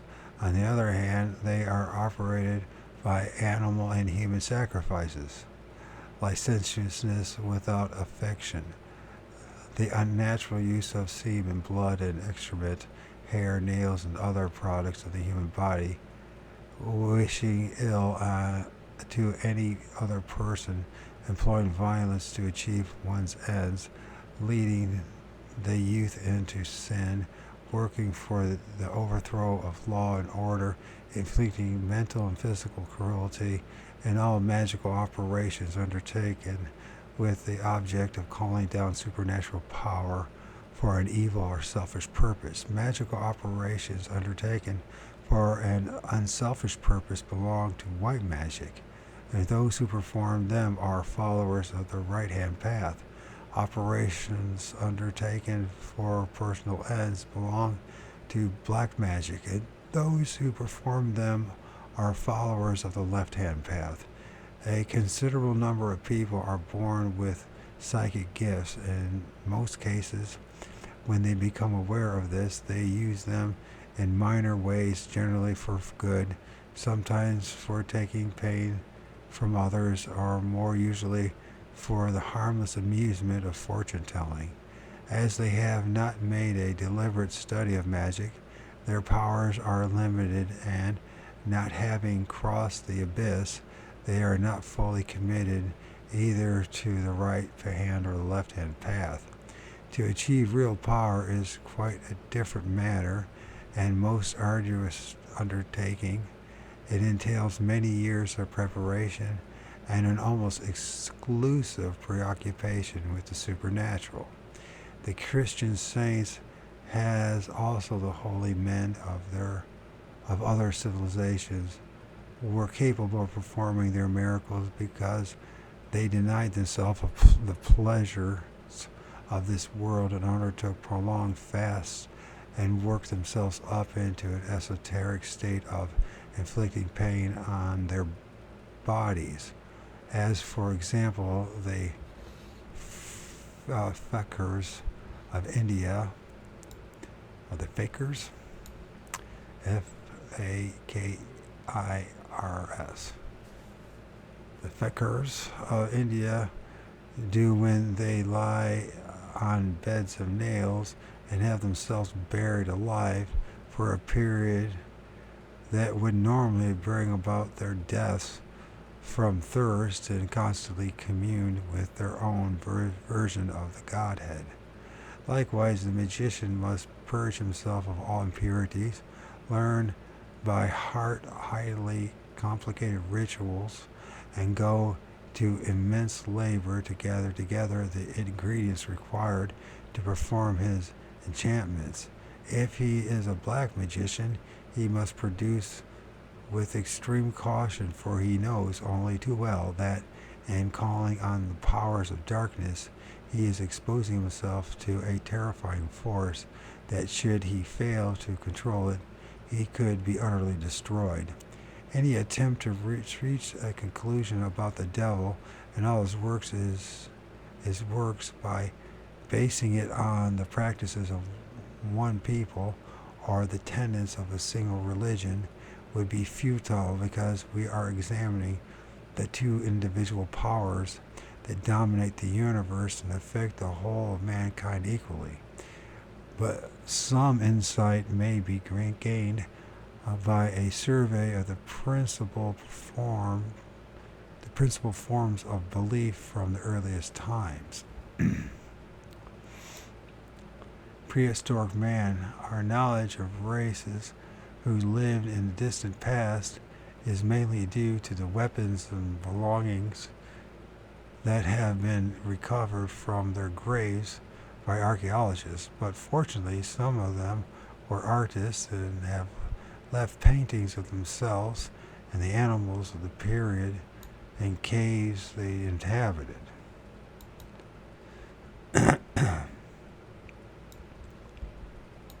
One of the earliest of these dates of the Paleolithic period, of Paleolithic time, and is in the cavern at the Torres Ferrers, and I don't know, at Arage.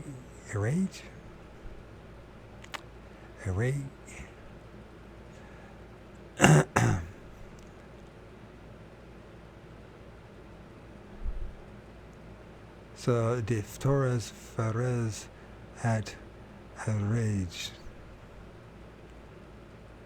I guess that's how you pronounce it. It is, as can clearly be seen from the feet and hands, a painting of a man, but he is dressed and masked in the skin of an animal, posed in a prancing attitude, and is wearing on his head a pair of antlers. From our knowledge of a cult that survived right into the Middle Ages, we may assume that the figure represents the oldest known deity, the horned god. It was from him that our devil of late Christian times inherited his horns and hooves and tail. However, it must not be taught that there was anything satanic about the horned god. Primitive people attributed him to everything good or bad for which there was no explanation. Dualism arose at a much later stage when nations had emerged and went to war with one another. Then each side maintained that its god was good and the god of its enemies evil. The loser's god was taken into the fold of the winner as a minor deity. This, of course, was a form of insurance, for if we were rude to our fellow gods, there was always a chance that he might do you a mischief while your own god was looking the other way. After many wars, this custom resulted in polytheism, which reached its apex in the Roman Empire, not in that case because of the highly sophisticated Romans' fear of gods of the savage tribes they conquered. They had the sense to realize that if you acknowledged the god of the people you had defeated, that made for future peace and goodwill. The British, because of their belief in Christianity, could not, while making their empire, follow quite the same policy by acknowledging the divinity of Shiva and Tahaki, or how do you pronounce it? But they did the next best thing by decreeing religious toleration for all their peoples. The one exception to the policy of toleration in ancient times was the Hebrews. Yahweh, or Jehovah, as he later came to be called, was, as we know, a jealous God. It would not tolerate any other deity getting a sniff at the burnt offerings. The making of burnt offerings was common in most primitive peoples and continued well into the Christian era.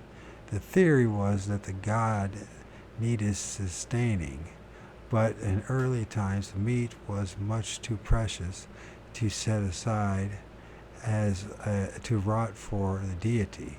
The smoke from the meat was looked on as its spirit and therefore as capable of nourishing him. That was the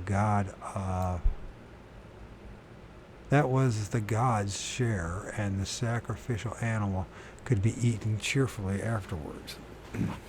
According to primitive belief, everything had its spirit double, and the blood being an essential of life, and man and animal, its spilling on the ground as a sacrificial animal was slaughtered would also be most welcome to the god.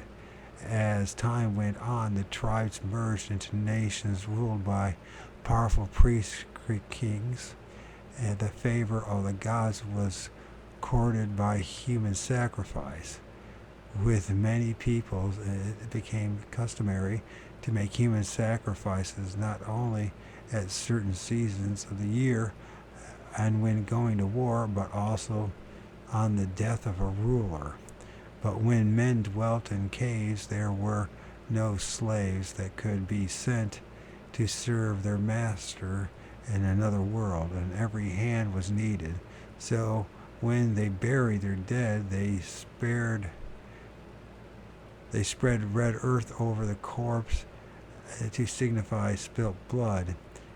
To this day, blood has, with the exception of semen, continued to be the most potent aid to any magical operation.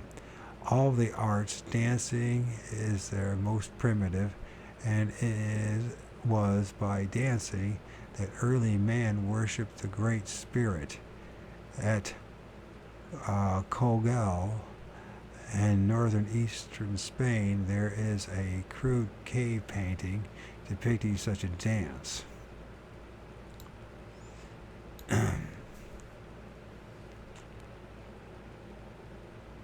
It is very special. It is a very special interest because the naked man around whom the 9 women are dancing wears a garter.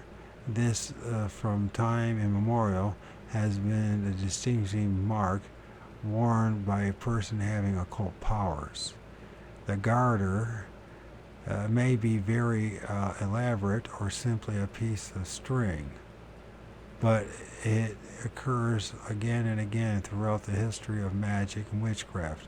During the great witch hunts of the 17th century, when any witch was under accusation,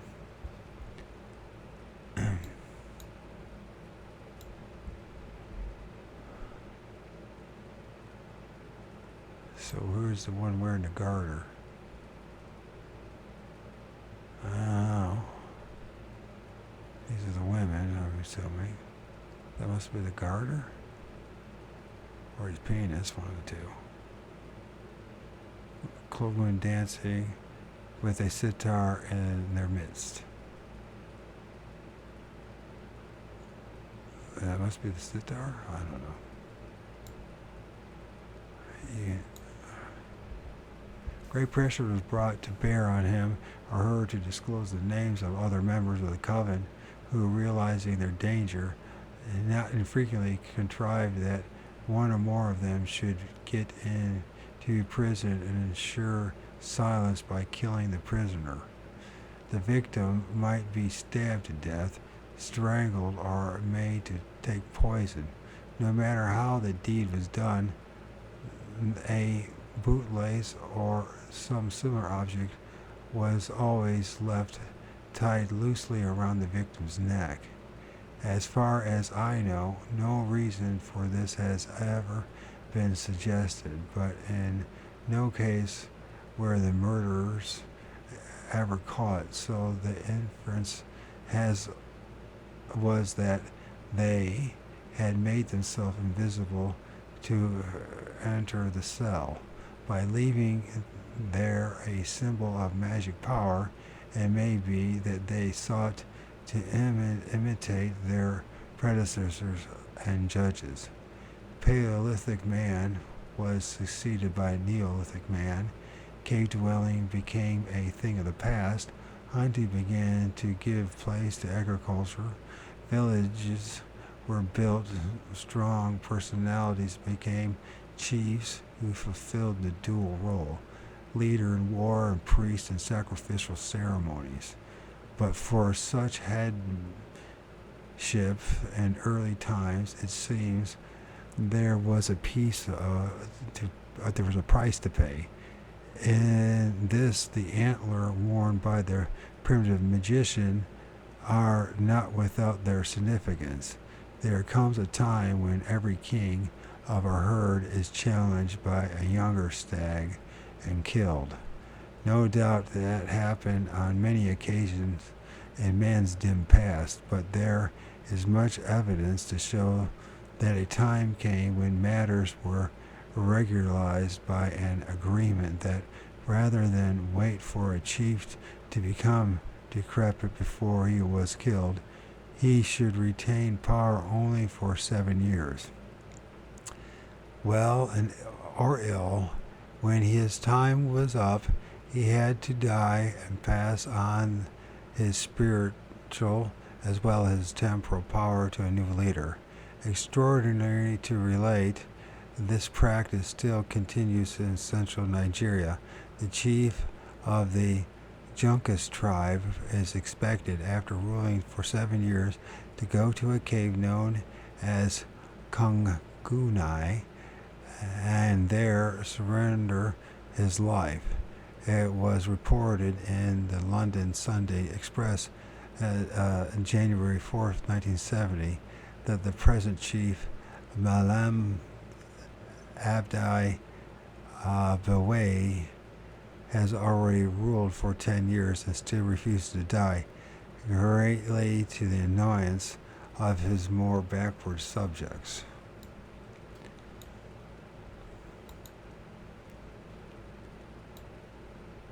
It looks like a Sumerian god. Opposite is Mesopotamian devil Pazuzu.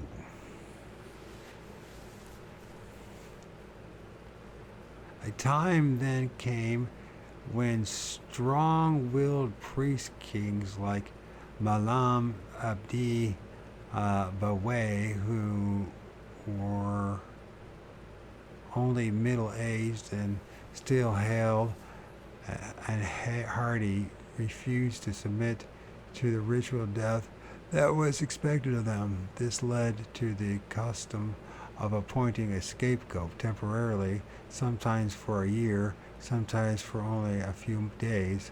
The scapegoat was allowed all privileges of the king, led his life in indolence and luxury, and then his life became forfeit. Sir J.G.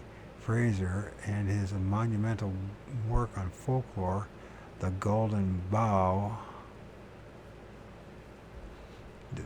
devotes a whole volume on this subject.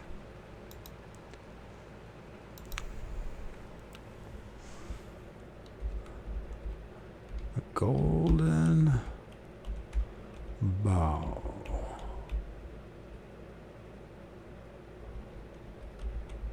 That's what I'm saying there, right? I said an awful lot of words wrong, incorrectly.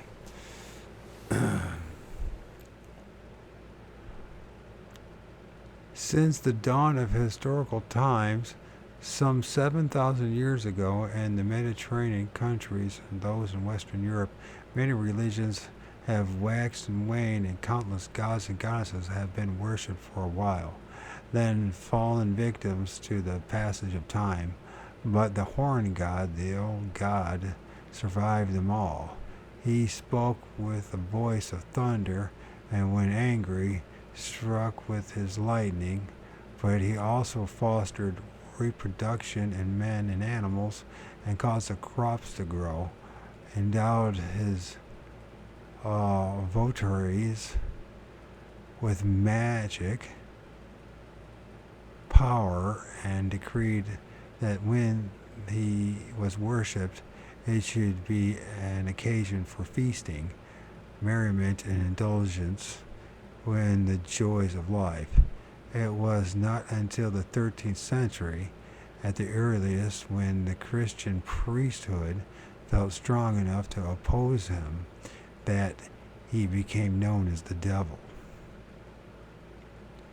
The Samaritans. In recent times, the theory has been advanced that civilization first arose in Central Asia. This is largely based on the fact that there are many similarities between the beliefs and magic of people far removed from one another. This could be accounted for if various tribes of Central Asian stock had migrated to the Scandinavian China, across the Bering Strait down through the Americas, and also the Mesopotamia. On the other hand, the life of the primitive man, an unceasing fight against nature for food and survival, must have been very similar in whatever part of the world he inhabited. So we see nothing strange in the fact that widely separated people developed similar practices.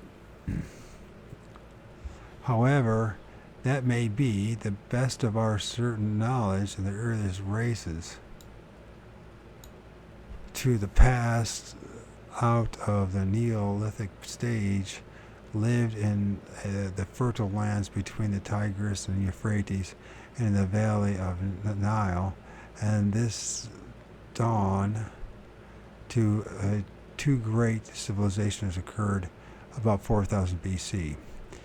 The archaeologists now tell us that the foundations of Jericho are older than any city in either area, and that its site has been constantly occupied for over 7,000 years. But the customs of the people who live there are that remote time. We have little or no information. And let's be honest, we have not done serious archaeological research in Africa, Asia, and the South and Central America, and it could be we're completely wrong about this. It's just a very biased and slightly educated guess.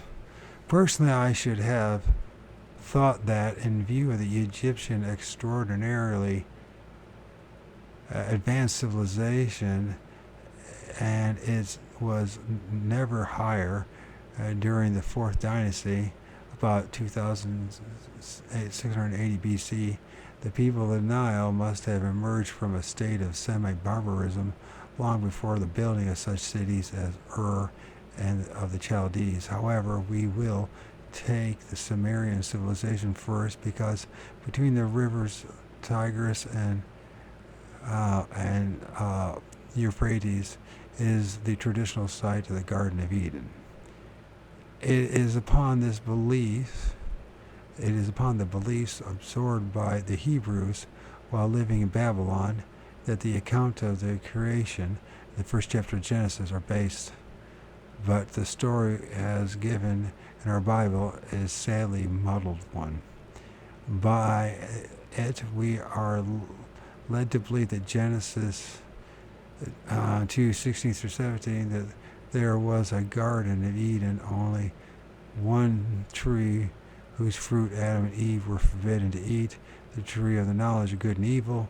But in Genesis 3:22 through 4 reads, "And the Lord said, Behold, the man is become as one of us, to know good and evil. And now let us put forth his hand, lest he put forth his hand and take also of the tree of life, and eat and live forever. Therefore the Lord God sent him forth from the Garden of Eden to till the ground." But it sounds to me like before agriculture, maybe life was more of a garden of Eden. Maybe part of the suggestion from whence he was taken. So he drove out the man. He placed at the east of the Garden of Eden cherubims and the flaming sword, turned every way and kept away from the tree of life. And these passages clearly suggest that there were in the garden two special trees whose fruit Adam and Eve were forbidden to eat. And the original Babylonian account of what is supposed to have taken place is as follows. Having created man in his own image, the Lord God was so pleased with his handiwork that he decided to make man immortal. So he sent one of his angels to tell Adam to eat of the tree of life. The angel's name was Serpent, and his appearance was then similar to that of the other angels, but he was a cunning and ambitious personality and delivered what is known as the perverted message. This induced Adam and Eve to eat of the fruit of the tree of the knowledge of good and evil, while he ate of the tree of life. The sequel is duly recorded in Genesis 3:10 through 19, in which, having learnt what had happened, an intensely angry Jehovah decreed that the unfortunate Adam and Eve and their children should suffer every unpleasantness he could think of, and he did not let off the serpent. As we read in Genesis 3:14, and the Lord God said unto the serpent, because thou hast done this, thou art cursed above all cattle, and above every beast of the field, and upon thy belly shalt thou go, and the dust shalt thou eat all the days of thy life. So the serpent lost his golden halo and lovely wings, but according to the Babylonians, as he had eaten of the tree of life, he had become immortal, and that is why he never dies, but simply sheds his skin each year. The serpent, before becoming accursed by God, the author of the book plate showing him at the feet of the fellow army officer who has the guise of a sitar.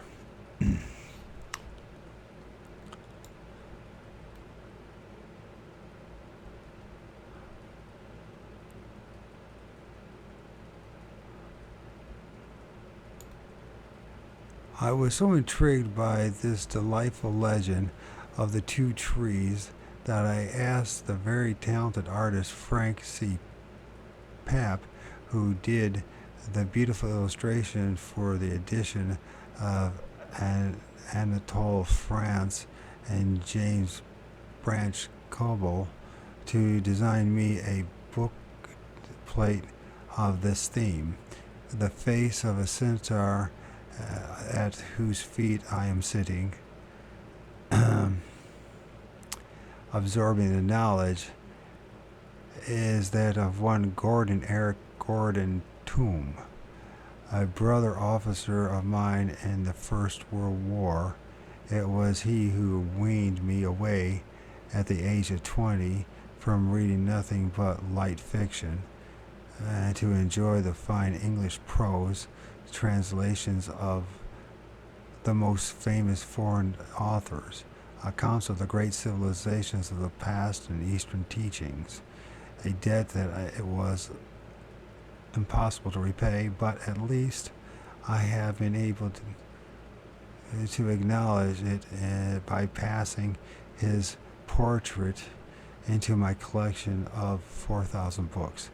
I had him drawn as the centaur because he often declared himself to be a conscious hedonist.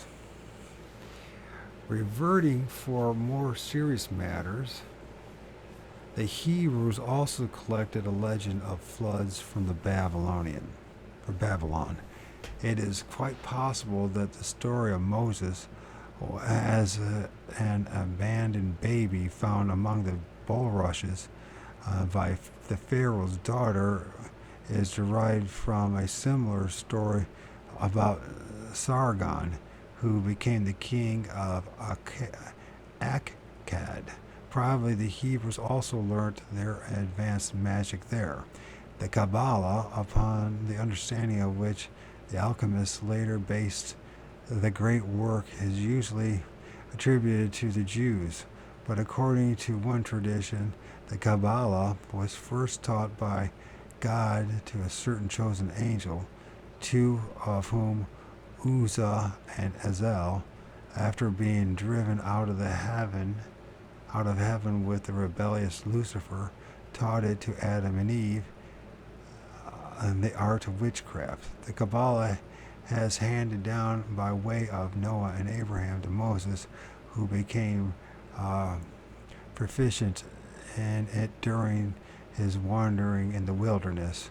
and initiated 70 elders into the mysteries. In due course, Solomon exceeded all previous initiates in his profound knowledge of its workings, and thereby became the most powerful magician who ever lived. And so that his reputation for wisdom spread throughout every country in the world, causing him to be venerated for many centuries after his death. No one had dared to write the Kabbalah down until at the time of the destruction of the temple. Shimeon ben Jokai, something like that, Jokai, did so after his death. His son, the rabbi, and by the way, this is the judge of the dead, Osiris. So that's supposed to be Osiris. And I don't know if I pronounced that name right, but it really doesn't matter. It's the point that matters. Adam and Eve expelled from the Garden of Eden. Below is the king of Lagash. And then with the Assyrian king Ashur ben Nepal.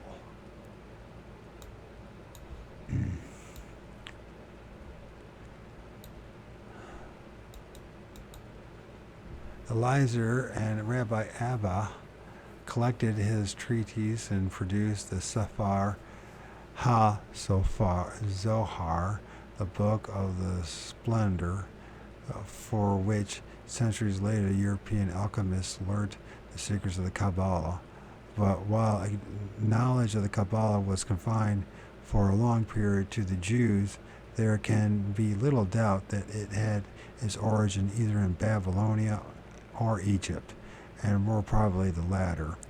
The fuller account of this ancient teachings will be given in part 4. Among the many thousand cuneiform tablets that form the library of Ashur ben Nepal, a great number deal with magic, give spells that had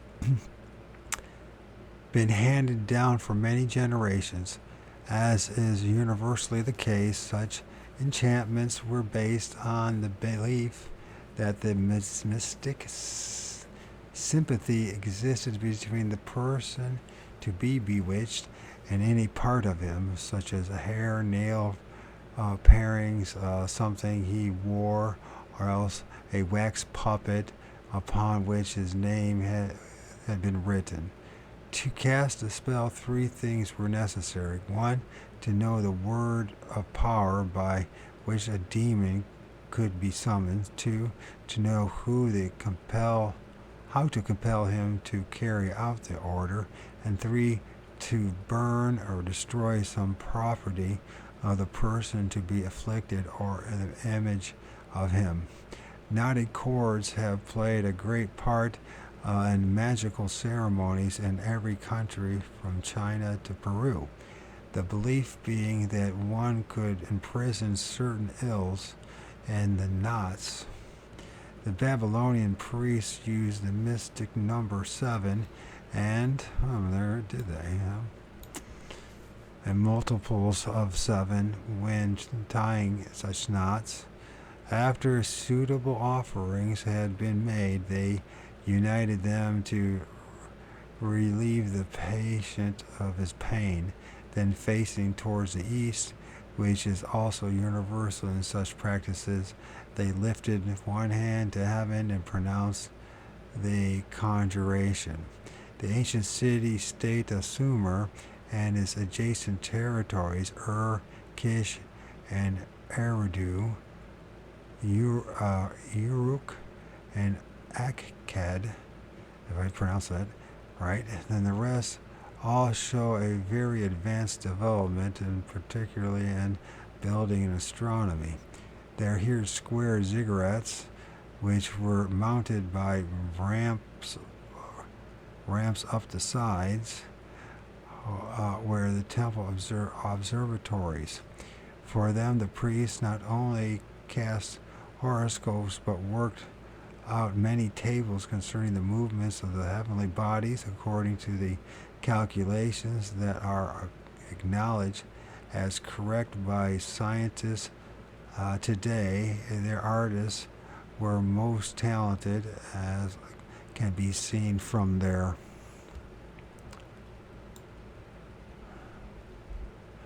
representations of men and animals, innumerable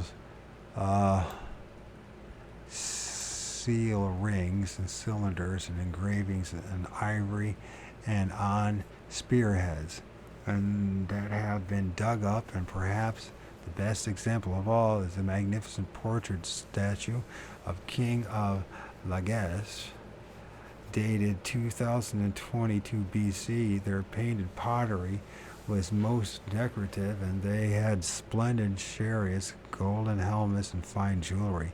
The Babylonians and the Assyrians inherited the knowledge of these scientists and skilled craftsmen. The great terrace palace, on which were the hanging gardens of Babylon, was accounted one of the seven wonders of the world. Huge gateways flanked by man-headed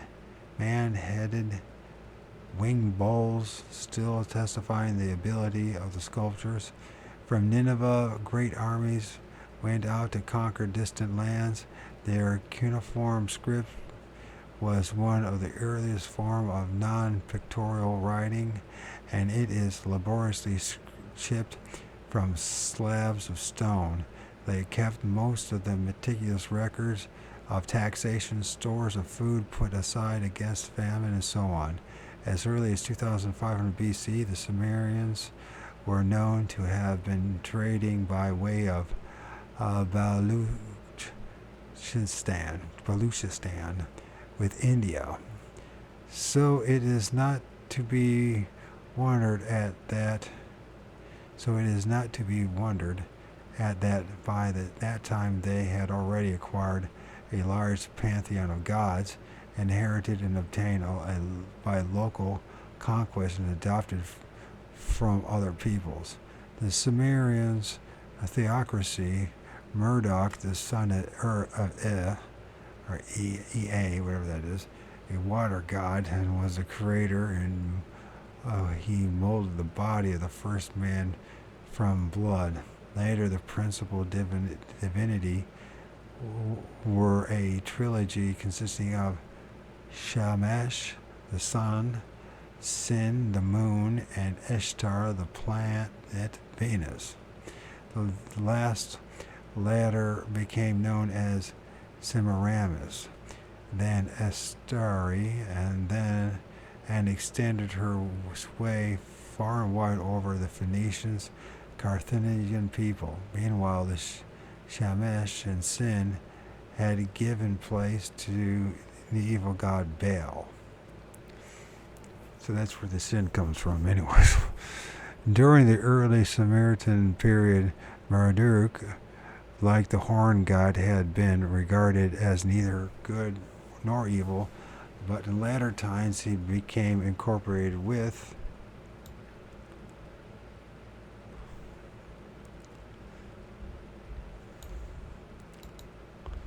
now, mind you, this was written 50 years ago, and so like I say, it was written 50 years ago. And people act like it's all new today, but I think it's all new today because we were poorly educated in 2000. Oh, I know I've been poorly educated, let's put it that way.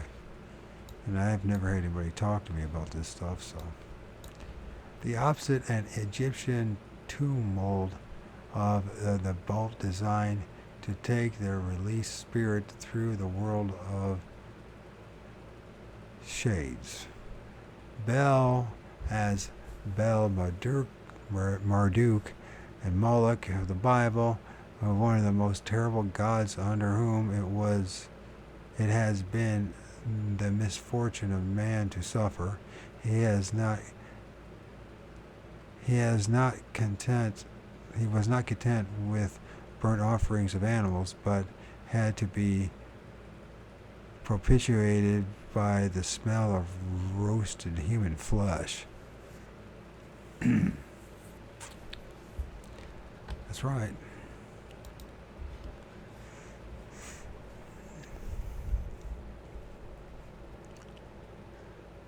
Where am I with all this? Okay. Great brass images of him reared up in his temples, their bellies opened down the center like a pair of gates. Inside there was a roaring furnace. Into these terrible idols, during the several centuries, the priest of Bel Marduk threw countless men, women, and children to be consumed by the flames.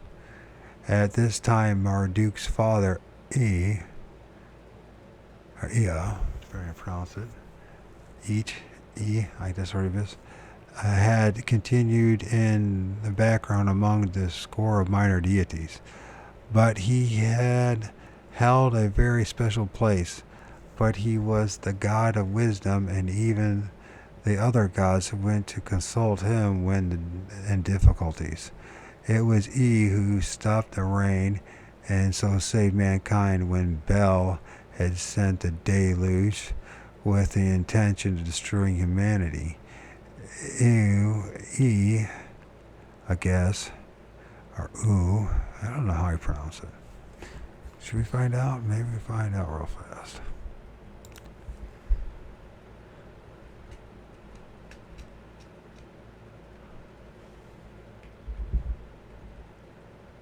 We might not be able to.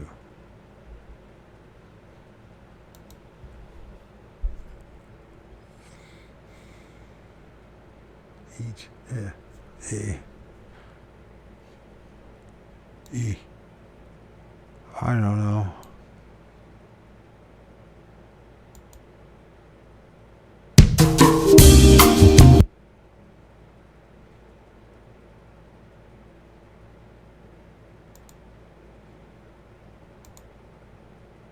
So, today I would like to word. The pronunciation of this word sounds like hey. Hey. Yeah. Okay, let's say it again. Hey. Is that right, though? It just sounds so beyond primitive. Okay.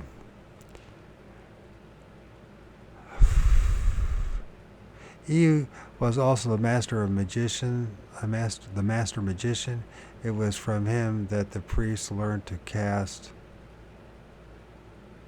their horoscopes and spells, as also did the Jews who brought his mysteries into Europe. In Babylon and Assyria, the cult of the horn god was temporarily overlaid by evil, but he still had his worshippers. Egypt, above all peoples in the ancient world, the Egyptians were civilized in the true sense of the word, owing to the climate of the Nile Valley and their custom of furnishing their tombs with articles whose spirit forms would be available to them. And the long journey through the underworld, we are still able to enjoy innumerable beautiful things with which they surrounded themselves. Their lovely temples with carved and painted pillars and graceful lotus flower capitals and the picturesque square sailed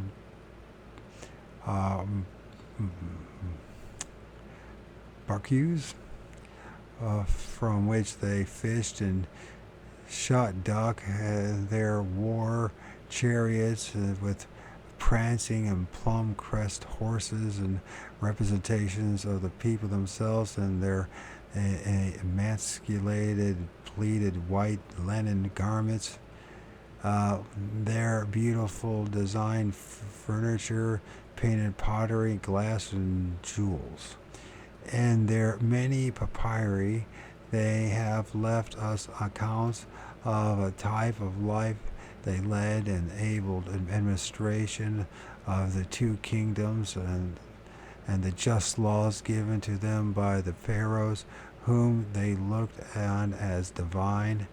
For their readers who desire, for those readers who desire to the detailed picture, I would recommend Wing Pharaoh and other books by Joan Grant. John Grant. They purport to be records of her own lives lived in ancient Egypt, and they have such an extraordinary ring of seeming veracity that I personally have no doubt that all that she wrote them when she was a true seer. The expression right is not strictly correct, for as my wife and I saw her do on many occasions, she used to lie on the sofa with closed eyes and a self-induced semi-trance and slowly describe what she saw while her husband took it down. But happy compared with other races,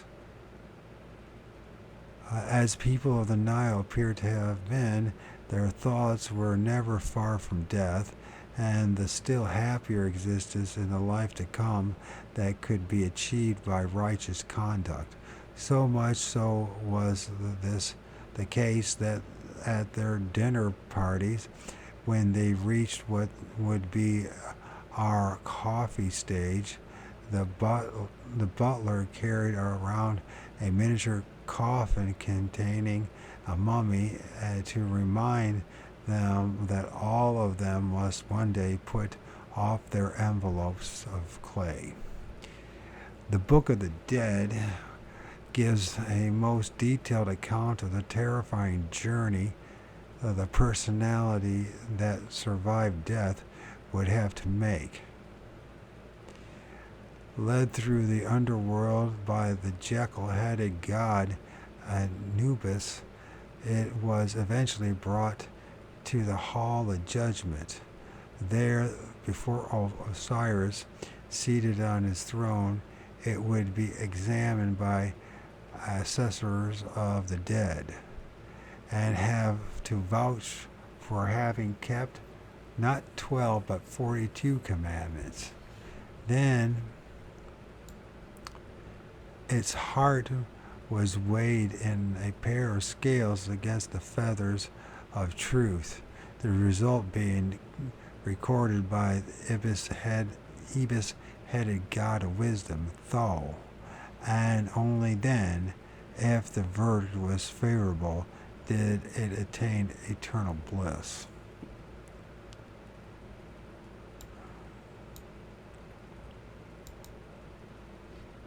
And of course that's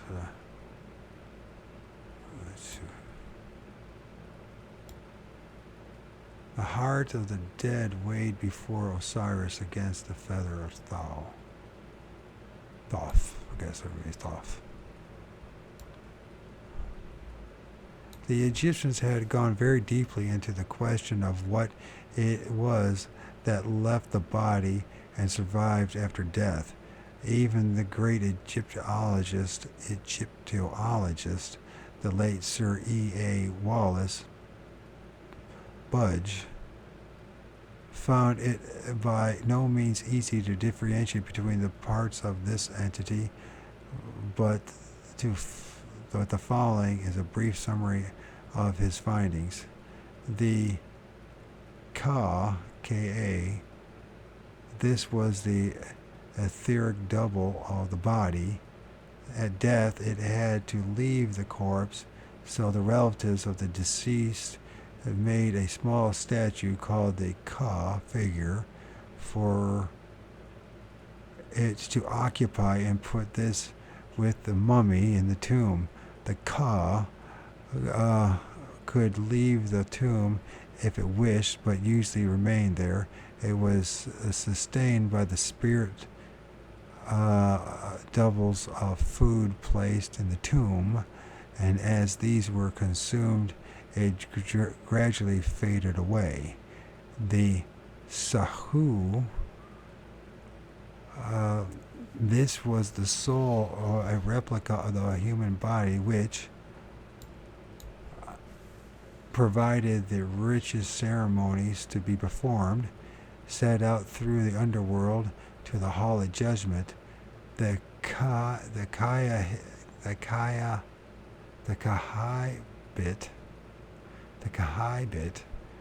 This was the shadow. While alive, the Egyptian believed his shadow should be the vulnerable part of himself, and that to walk on a person's shadow was a very wicked thing to do. As an integral but material part of them, it occupied them after death and became the shadow of Shahu. The special rites were performed to protect it from being stolen. The Ba, this apparently was a second soul which had the power to enter into other people, such as mediums, when in a trance and possess them. The Kahu, this was the spirit, the ego, the essence of the person, and alone was indestructible and immortal. The modern occultist believes the Ka to be the person's etheric double, which acts as the form of battery recharged with electricity during sleep. If that is so, it seems quite logical that it should linger on for a while in the neighborhood of the corpse. An apparition seen fairly soon after death would be the Ka, but the prolonged haunting would presumably be the Ba, or possibly the Ka'ibit. As in our own literature, ghosts are often referred to as shades. Egyptian trinity consists of Osiris, his wife Isis, and their son, the hawk-head Horus. There was also a forerunner of the Christian devil, Osiris' younger brother Set. He was jealous of Osiris' power and wished to supplant him on the throne. With 72 evil companions, he arranged a banquet and invited Osiris. Towards the end of the feast, a beautiful, bejeweled coffer was carried in, and Set said he would make a present of it to anyone who fitted comfortably in it. Osiris was persuaded to lie down in the coffer. As soon as he had done so, the conspirators rushed forward, closed the lid, and nailed it down. They then threw it into the Nile, and the sea carried it to Bablos, like Bible, but the Y and an O. Biblos. The lamenting Isis found it and brought it back to Egypt. But one night, when Set was hunting by the moonlight in the delta, he came upon it again, cut his brother's corpse into 14 pieces, and scattered them far and wide. Isis searched the land, and whenever she came upon a piece of her dead husband's body, she erected a temple to him, while her son Horus, the symbol of light, fought and triumphed over Set, and the embodiment of darkness. Currently, with their trinity, the Egyptians worshipped the giver of life, Amun-Ra, or the sun, who rode in his heavenly chariot through the sky by day, died every night, and was resurrected next morning. In addition to these major gods, there were innumerable minor ones, mostly local deities who had either the heads or bodies of animals. Each had its own priesthood. Separate schools of priests and priestesses fulfilled the many needs of the people that was so concerned about things of the spirit and life after death. These schools foretold the future by looking into the mirrors, made talismans and amulets, and practiced telepathy, sending and receiving news from other parts of the country, and fulfilled the role of doctors and highly skilled surgeons, sending the spirits out of their patients while they operated under them and performed ceremonies. The uncouth gods of other contemporary people all lusted after burnt offerings. And we got here below is the Egyptian Set. Perhaps they're this god of evil. Even the name Sid comes from a god. It was a Babylonian, is that what it said? The Babylonian King Tutankhamun as a jackal-headed god Anubis.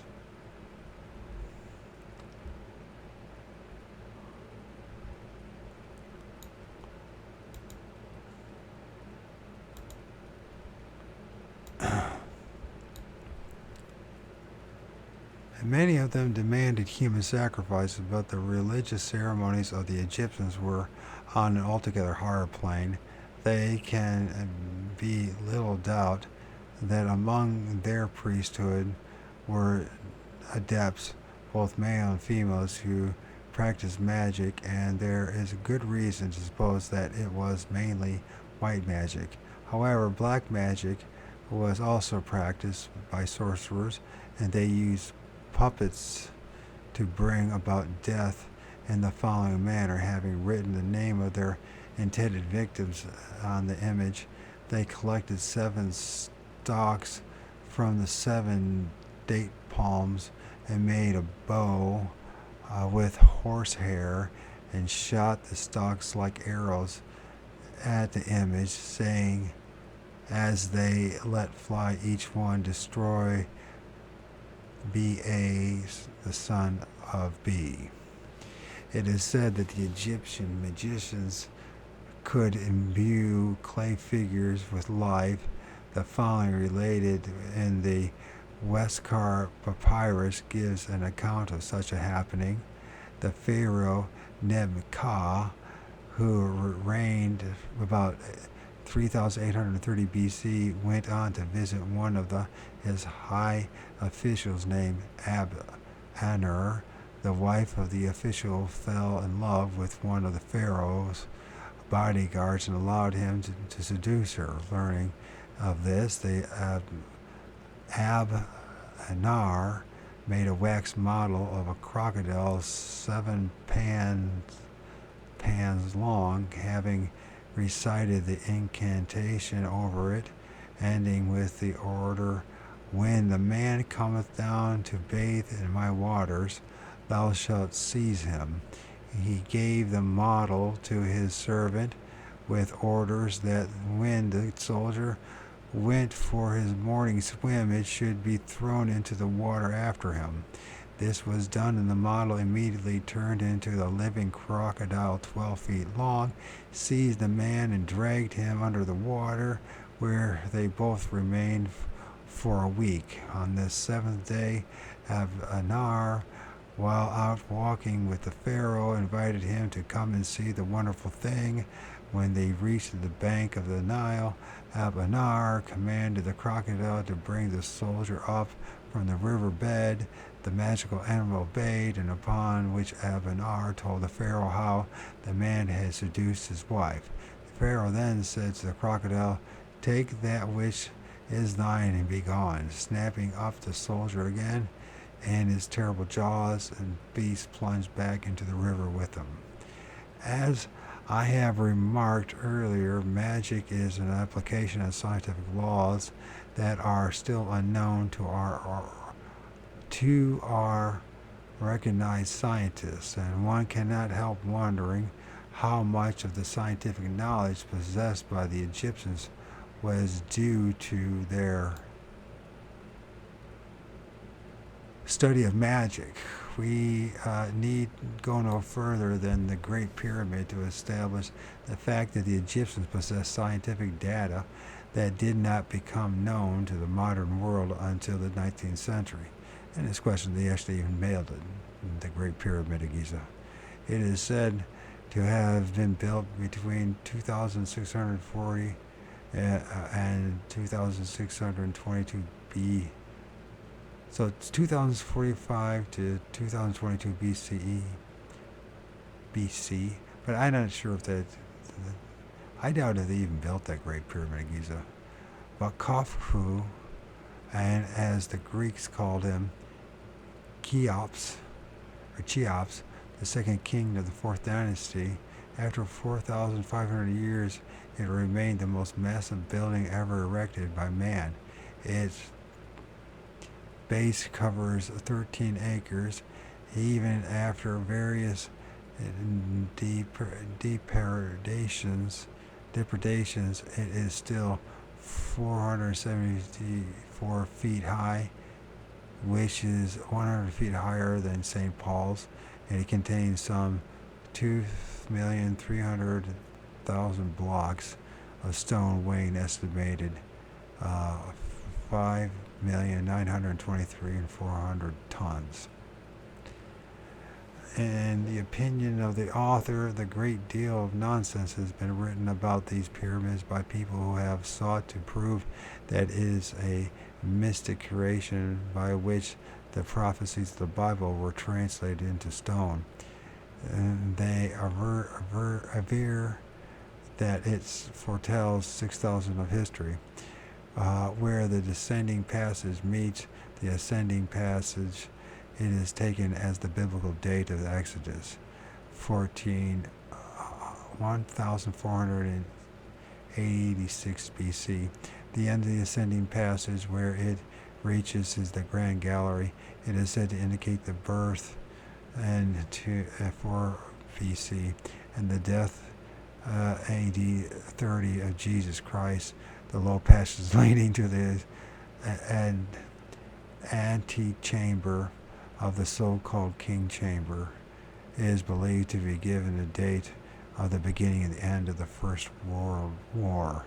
But after that, the system breaks down on the key dates said indicate the world-shattering events of 1928 to 1953. Nothing is any special importance. And I would question anything you just said there has any importance. Anyways. Then we got all this stuff. The Indians.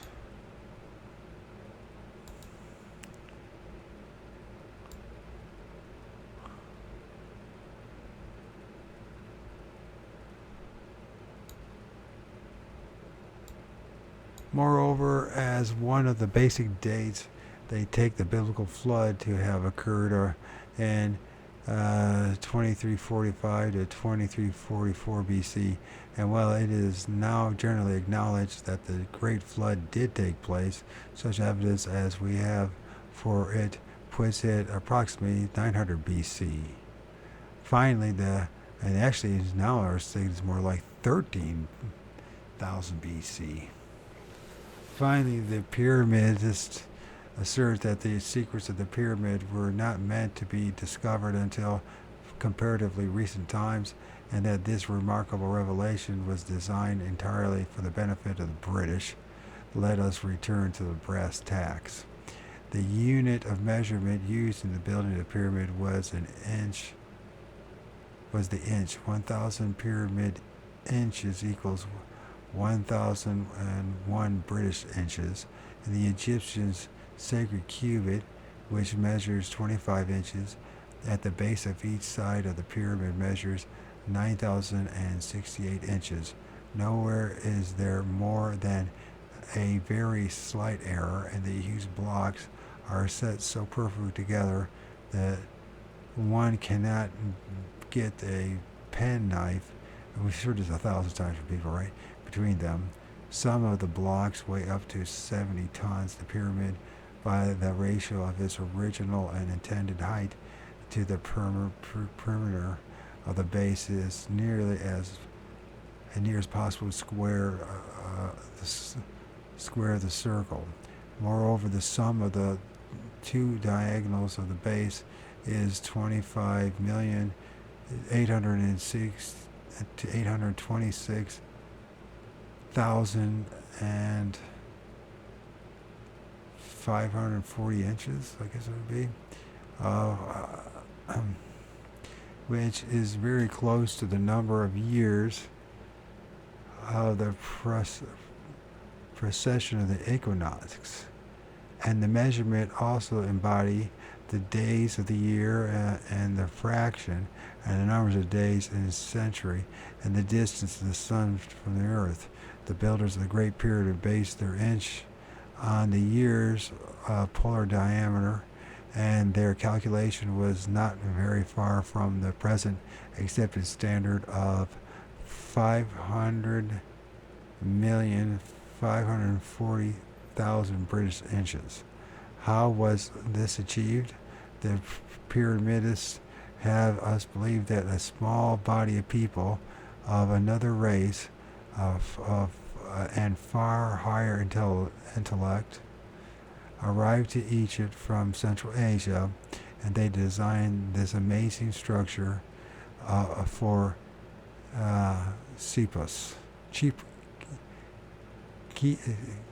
Chiapas, Chiapas.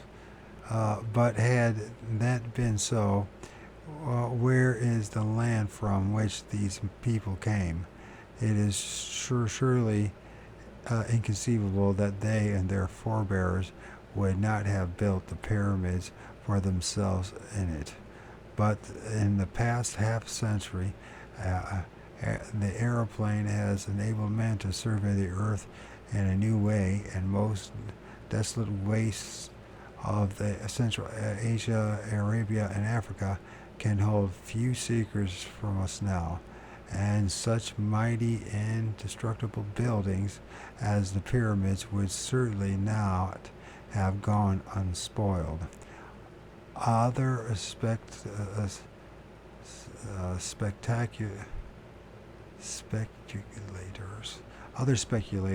and the mystic put forward Atlantis as the place from which the pyramids designers came. The problem with Atlantis is an extraordinarily fascinating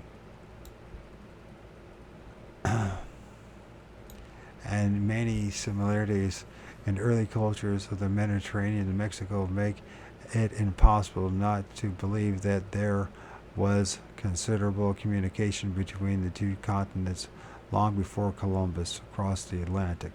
But the snag about supposing a lost continent to have once occupied the middle of that ocean and that geological evidence is so very strong against it. There is yet another possible explanation. Now that man have landed on the moon, given the worldwide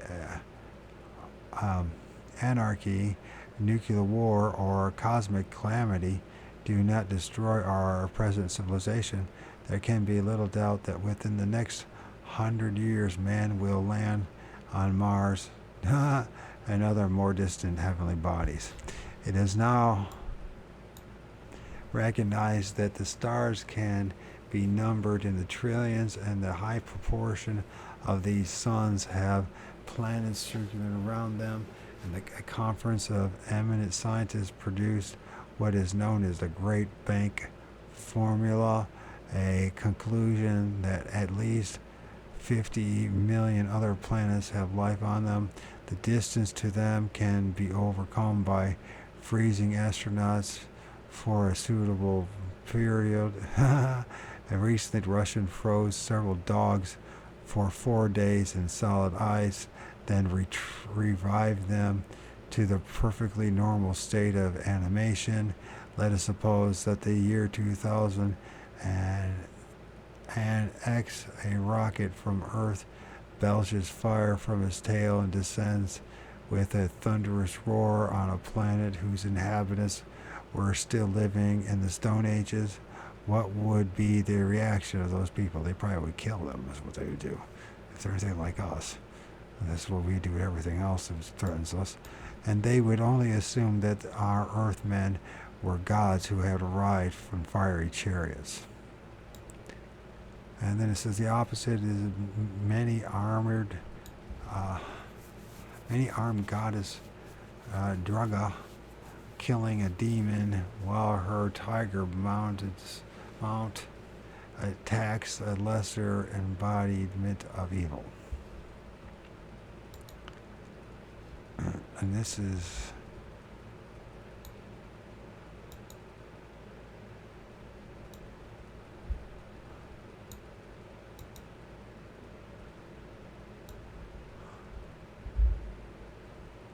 I'll read to Taoism, and that'd be a good place to stop.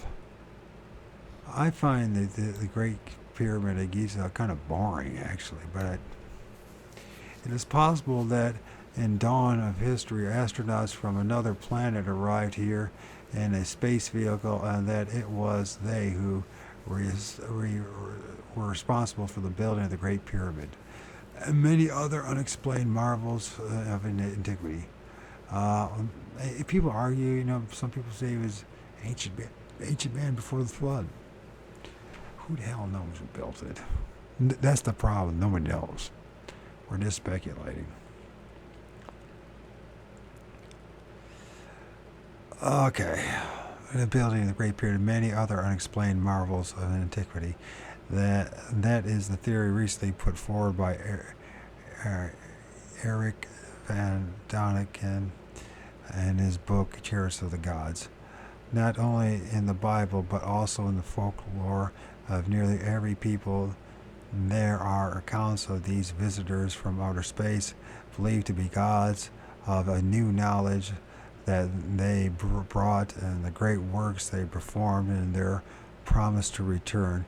If Van Daniken is right, this would explain the otherwise inexplicable, unheralded emergence almost overnight from semi-barbarism to a high civilization of the Egyptians, Chaldeans, Mayans, Incas, and other people. For the fact that the gods did not return, I offer the possible explanation of my own. Conceivably, they came from Sirius, at one time a planet in our own solar system, now a mass of asteroids, the largest of which in only 27 miles in diameter. What caused Sears, I guess it's Sears, to blow up into pieces. Where were it inhabitants, the victims of nuclear power? Was their plant destroyed by some ghastly misuse of power? Although I cannot subscribe to all of von Doniken's suggestions, I considered that his general theory opens up an entirely new field of speculation. I regard the chariots of the gods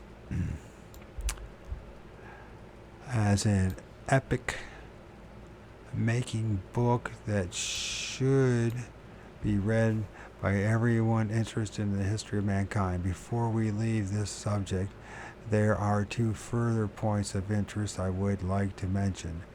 The Great Pyramid is said never to have been completed, and that the pyramid is claimed that it lacks an apex because, according to the prophet Zechariah, the headstone represents the second coming of Christ. No, it doesn't. Not until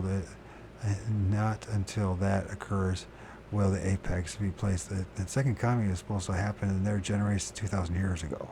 The pyramids also believe that the prophecy embodies a vast building ends of the 2021.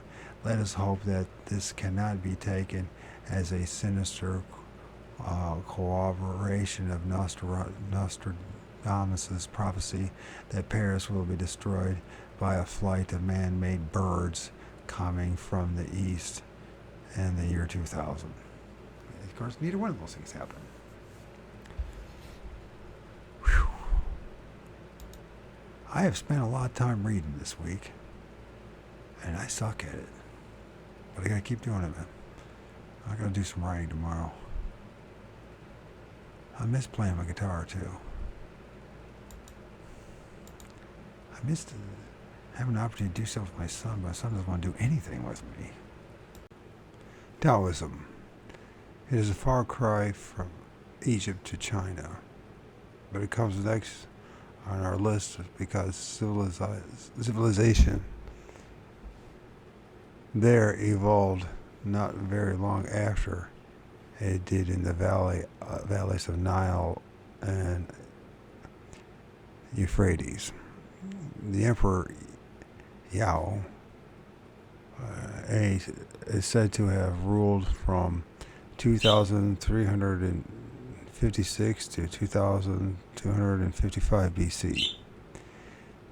Starting with his time, there are historical records of this dynasty.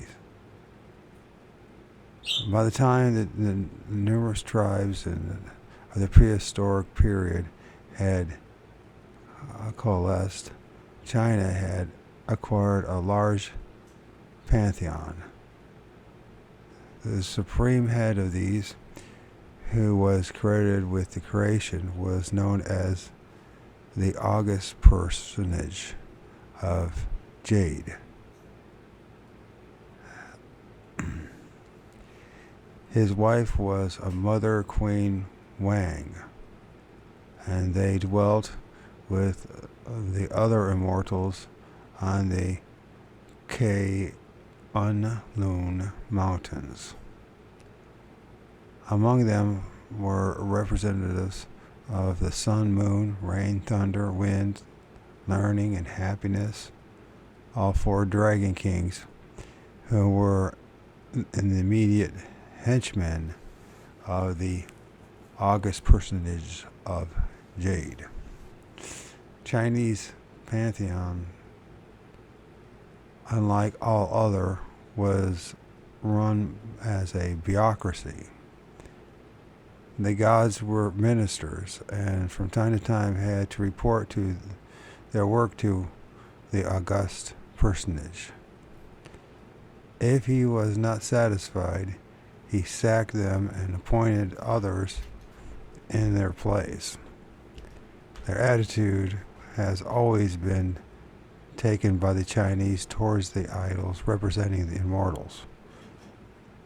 Even today, Chinese living outside of China who still keep statues of Buddha, Confucius, and Kuan Yin in their houses, when favored by fortune, will burn joss sticks to them, but when afflicted by trouble, will give the figure a sharp slap over the face with a fan.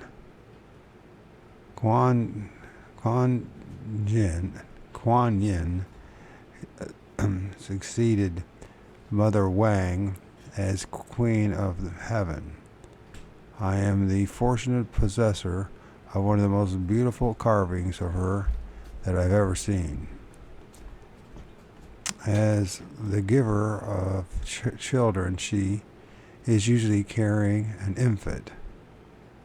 Here, her upheld arms indicate that she is listening to prayer.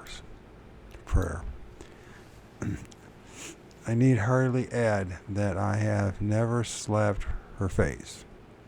Also, in my collection are the fat and cheerful god of happiness, Toy, and Chao Lao, I guess it is, the god of longevity.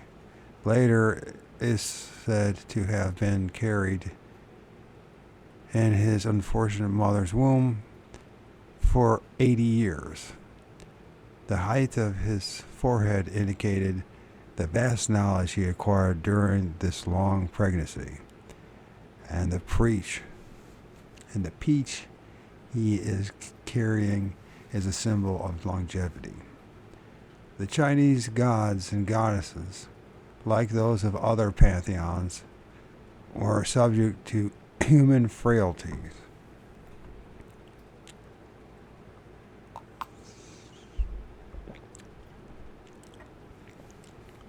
As is indicated by the following legend, the august personage of Jade had a daughter named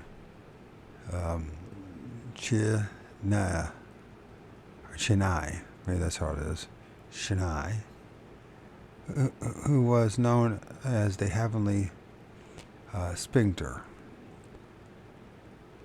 Spinster. She spent the whole of her time spinning for her papa beautiful robes and clouds, which had no seams. One day, they took pity on her loneliness and gave her the heavenly cowherd as a husband. She then became so obsessed with the delights of love that she neglected her work. Thereupon, the august personage lost his temper and separated them, putting the poor girl on one side of the heavenly river, the Milky Way, and the cowherd on the other side, with permission to see each other only once a year.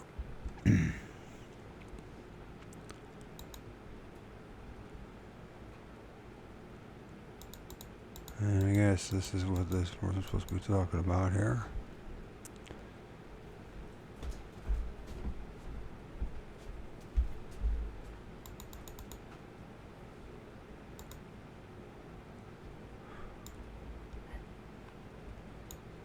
The opposites is Chinese god of longevity, Chao Lao, Cholo, Said get a box. and Chan Yin. What's that? It said get a box for the pantry. So I got this. What is it? It's a box. Where's the box of? What's the box of? I don't know, laundry sheets. Yeah, just make sure to bring it back to the kitchen when you're done, alright?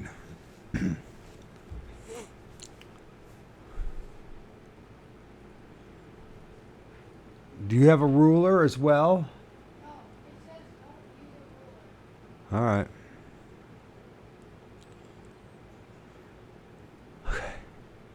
Alright. So, anyways, Cho Lo. So, the Chinese god of longevity, Cho Yo, and Chun Yin, the Chinese queen of heaven. And then it has Lao Su. Lao Su. I can't remember how they. I don't think they pronounce that T, do they? Do they? Lao Su. On his green ox, staring the long longevity, starting the long journey from which he never returned. Okay, it's very hard to read.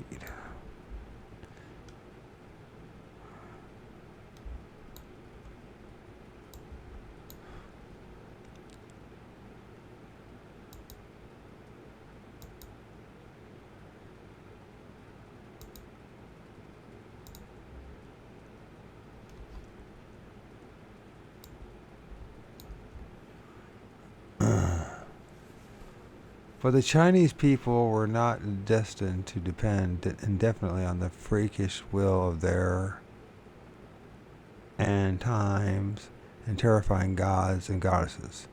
In the 7th and 6th century BC, they appeared to cluster the sages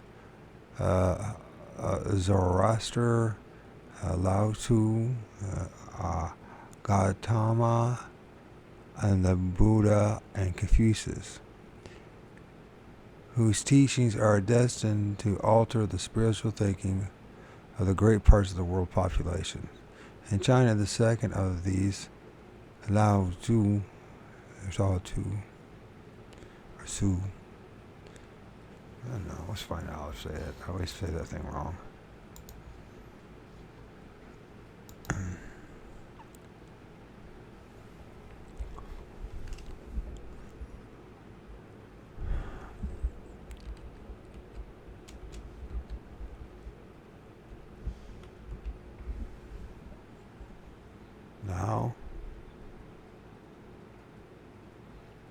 Oops, spelled wrong.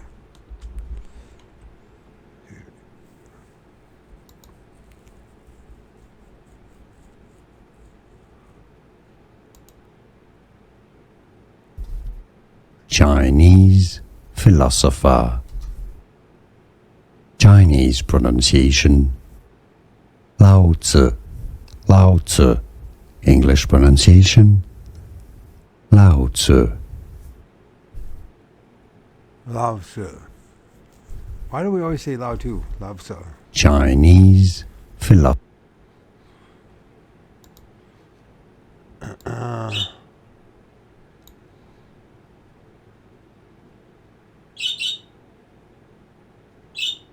Anyways.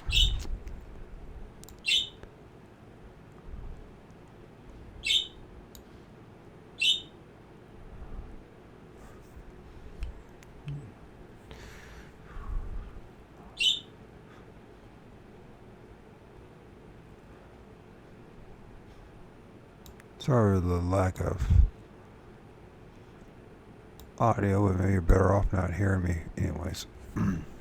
Lao Tzu declared all weapons to be evil, and that there is no greater calamity than entering on war. He held that the previous things were gentleness. The precious things were gentleness, economy, and shrinking. Let's see. Let's start with. It is no doubt that the instances of humility, which accounts for the Chinese habit of belittling oneself, so that a highly intelligent, influential man will say, "This person who is of no importance, whose opinion is of little value, asks pardon for suggesting," and so on. Lao Tzu declared all weapons to be evil, and that there is no greater calamity than entering on war. He held that the precious things were gentleness, economy, and shrinking. That in an age of perfect virtue, men lived in common with birds and beasts, and were on terms of equality with all creatures. That we should discard our wisdom and become quietly acquiescent like still water. That the body of man enshrines an immaterial spirit. So the body of man enshrines an immaterial spirit, that this returns to Tao, who gave it, and that having operated in the body during the time of life, in due course it receives a new embodiment. This last, of course, establishes the fact that he believed in reincarnation.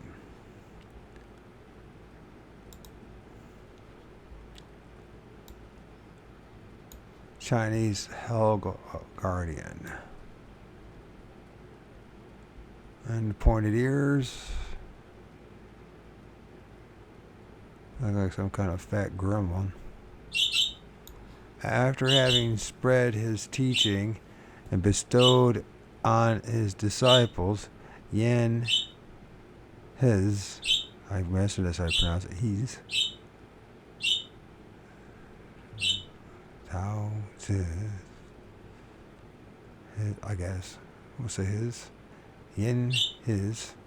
So after he spread his teachings and bestowed on his disciples, the Tao Te Ching, the book of the first principle and its virtue, he is said to have mounted on a green ox and disappeared towards the west. He was never seen again, but many people had accepted his doctrines and passed them down until 1700 years later. One Chang Tao Ning wrote many works on him, in his teachings, and thus giving Taoism a new impetus and causing it to become one of the greatest religions in the world. Actually, Taoism is not a religion but a philosophy. I use the word religion here because although Tao Tzu never claimed to be divinely inspired, after his death he was deified.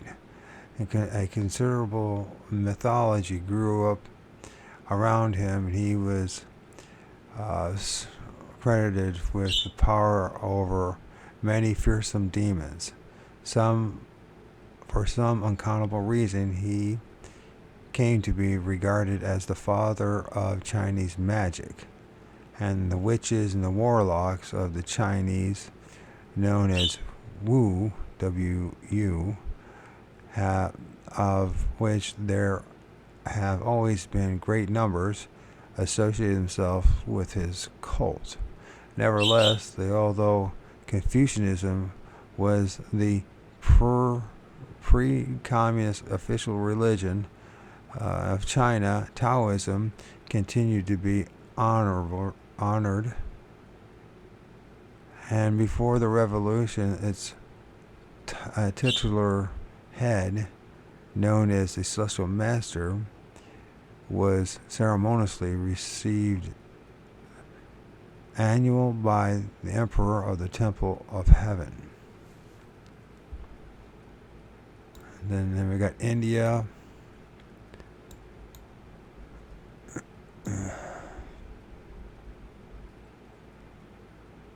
And that statue is supposed to be the serene meditation of Jain expressed in marble.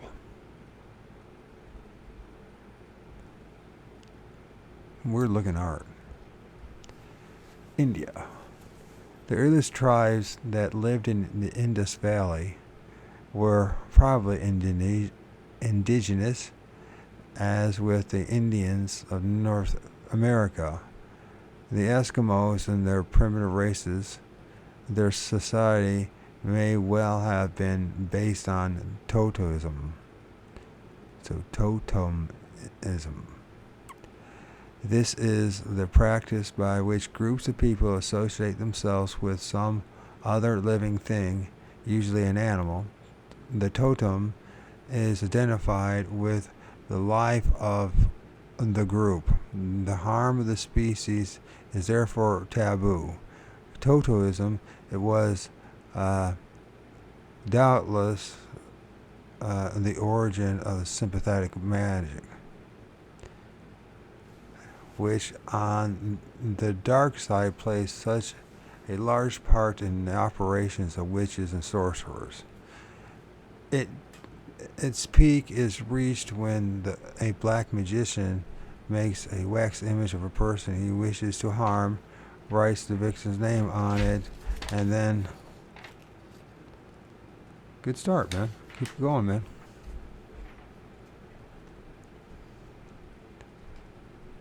How can you apply that? How can you use that? Could you make a car with that, a house with that? What could you do with it? Okay, that's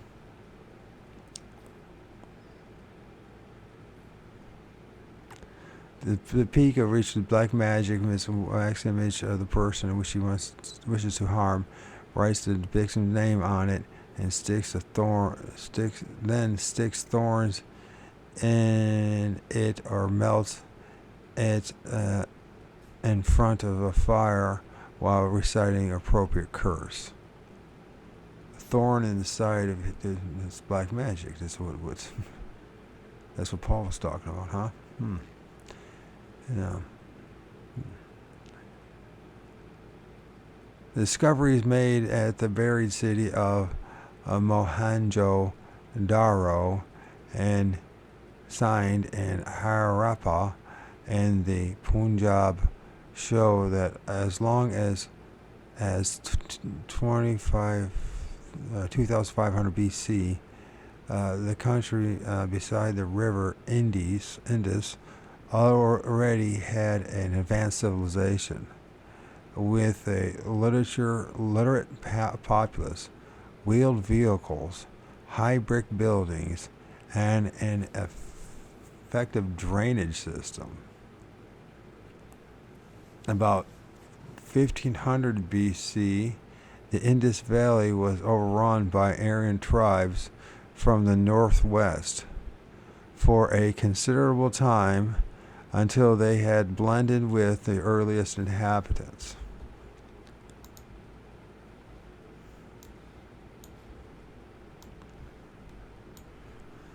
Opposite, an Aztec mask set with lapis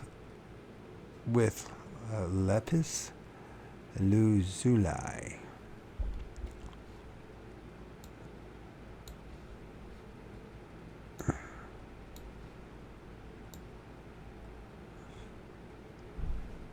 Ah.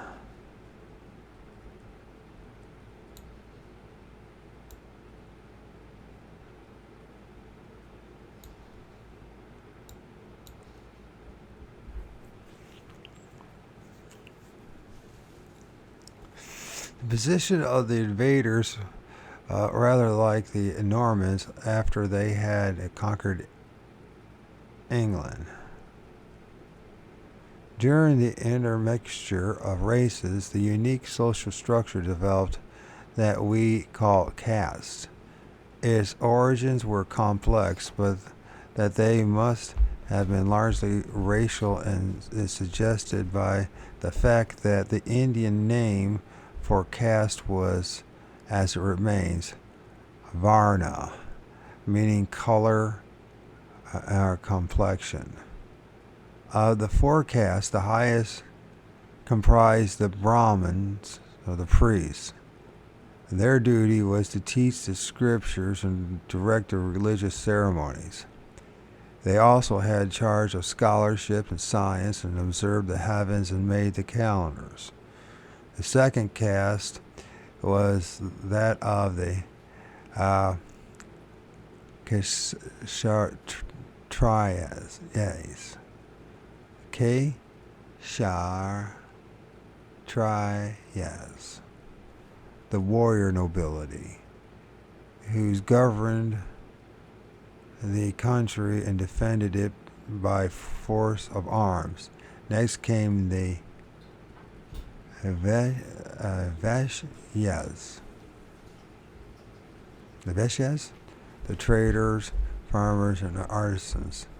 The lowest caste was composed of the Shudras, who performed for each of the three higher castes the menial tasks that it disdained. The Aryans brought many cults, including animal sacrifice and worship around a sacred fire. They had a plurality of gods, which gradually coalesced with those of the existing population to grow into a vast and intricate mythology. Indra was the god of the firmament. Mitra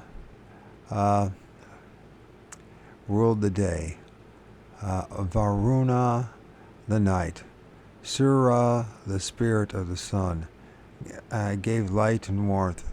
The smiling goddess Ushas brought the dawn. Agni was fire. Soma, the source of inspiration, lived incarnate in the juice extracted from the planet.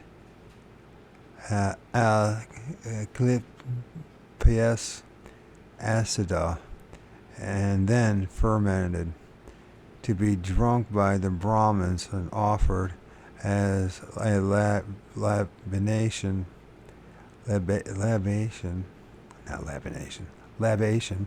Worldly wisdom was symbolized by the elephant-headed god Ganesha. Lakshmi, the bountiful, gave prosperity. Brahma is the creator. Vishnu as preserved, and Shiva as preserver, and Shiva the destroyer became the Hindi Trinity. So Brahma the creator, Vishnu the preserver, and Shiva the destroyer became the Hindu Trinity. So Sarah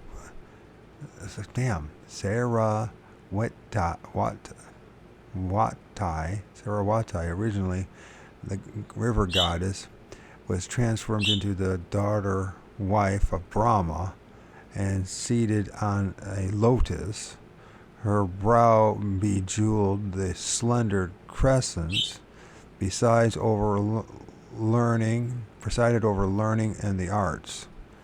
And an entrancing from the Vishnu was Krishna, the incarnation of love, of all that is love and beloved. Shiva, when not performing his destructive function, ruled the dance, because the Indians, supreme in their mastery of gesture, believed that the universe moved through rhythmic patterns under his direction. From ancient times, Indian tradition affirmed reverence for women. It should be woman. For woman, for woman as the foundation stone of all religion. The wife, especially the mother, had literally to be worshipped. Thus, ultimate being was conceived not merely as the father, but even more as the mother of the world. Under her, man, it's very hard to read. I thought it was going to be, especially when we start getting into this stuff. All right. And I lost it. Her advice, especially, literally was to worship. The ultimate being was conceived not merely as a father here. The ultimate being was under her beatificus.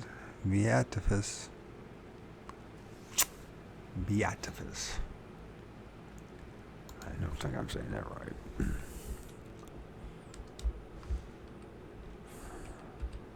So have you ever read? And you're like, no, probably not. Not as much as I should have. That's why. But part of the reason why I haven't read as much as I should is because I struggle with it. As everything else.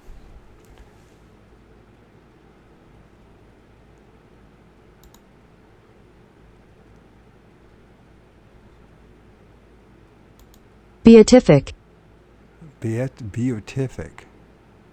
I was completely off. Beatific. Now, what does that mean, beatific? That's a word I have never heard anybody use. How do you say the word beatific? What is the meaning of beatific? I guess it's beauty. But how did I miss that? Okay. Beatific aspect, she became Diva and Parvati. So Divi and Parvati, the Shakti, female power of Shiva, and her more terrifying. I guess is there a better way to write or have written this? Anyways. In her more terrifying form, she could be Durga, the golden-skinned woman, fiercely beautiful, riding a tiger. She could, or Kelley, the black, hung with human skulls. The black hung, like lung, hung with human skulls, and dipping blood and flourishing weapons in her numerous hands. So that must be the Kelley, the black. Okay, the festival of Durga puja, which runs from September to October. Animals are still sacrificed in some parts of India. The chief worshippers of Kelley are the Shektas. Shektas? Let's find out how to pronounce it. Buck.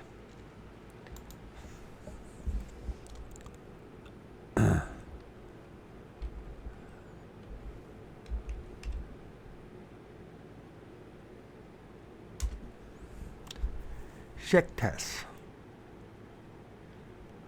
Shektas. I guess this is a tiger. And then how do you say the thing? Shektas.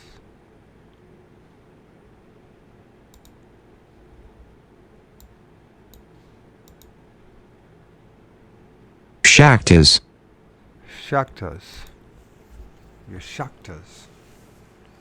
Your Chakras and Shaktas.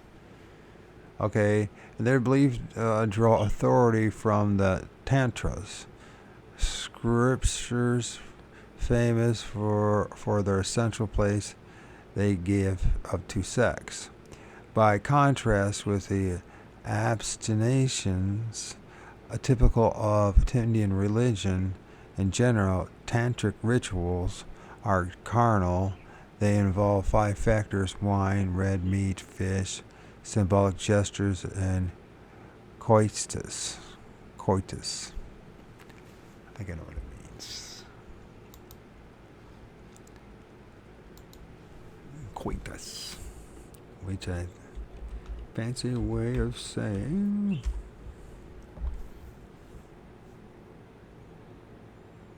coitus, it's a fancy word that means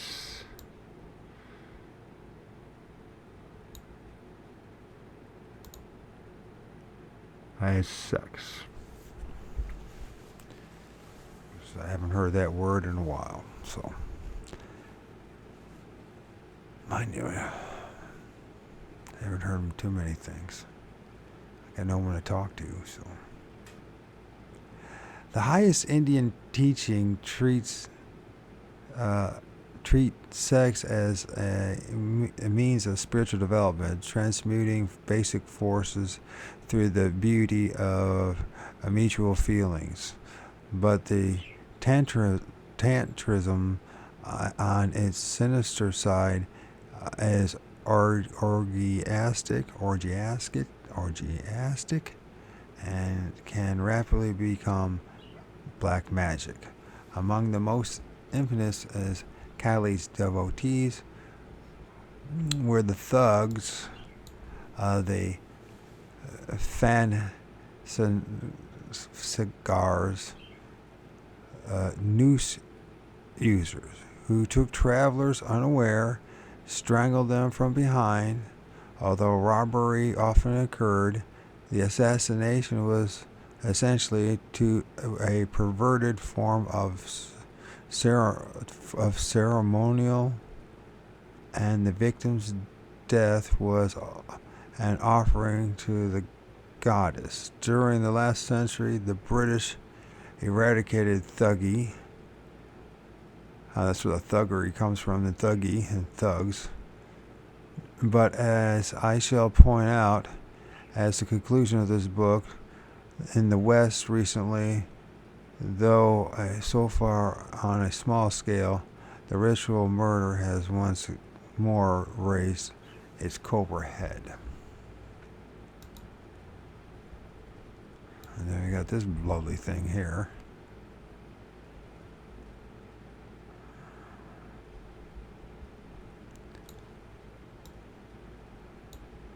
And that is a mask from the modern Mexico.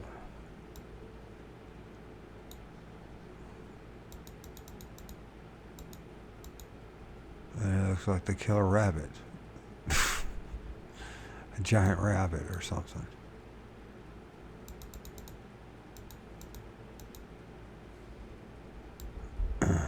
Besides a cohort of gods, the early Indians believed in many intermediate and lower beings. The Nesatias, Nesatias or Nesetias helped the unfortunate, cured the sick, and protected the young. The Nagas were a race of men-headed serpents. Demons multiply. Among them were the wonder-working Asuras and the rest. God, how do you like this? It's pretty nice, man. Let's go. Is that a TV. TV? Okay. I thought you were about to say, is that a microwave? Yeah, I was gonna say that, No, but, it's a but you correct me before I could say it.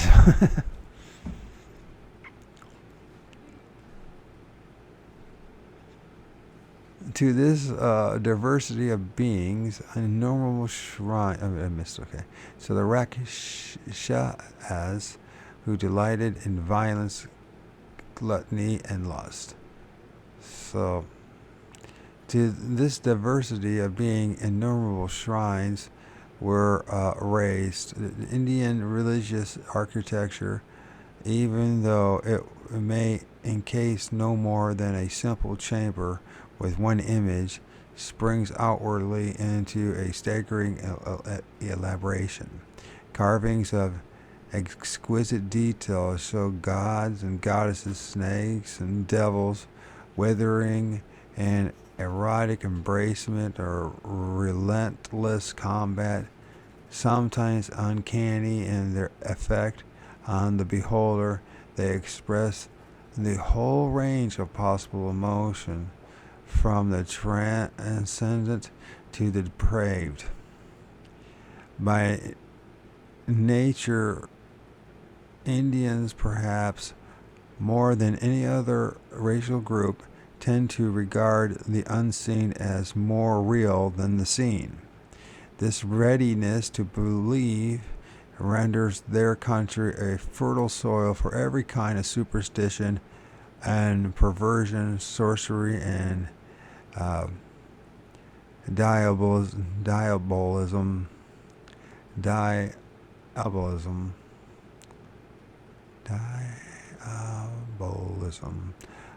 polytheistic cruelty, and self-immolation. India is the home of magic in all its shades, from ivory to ebony. At the same time, we must remember that through her sages, constant exercise of faculties beyond the mundane, she has preserved a matchless tradition of religious philosophy that at its highest subsums the abstract ultimate. I have no idea what I just read there. The tradition of religious philosophy that at its highest subsums the subsumes, I guess it means subsumes the abstract ultimate. Nor does the multiplicity of the Hindu gods mean that they are always viewed as separate persons. In every age, the hopeful Hindu has venerated them as aspects of one being, whose qualities are manifested in omniferous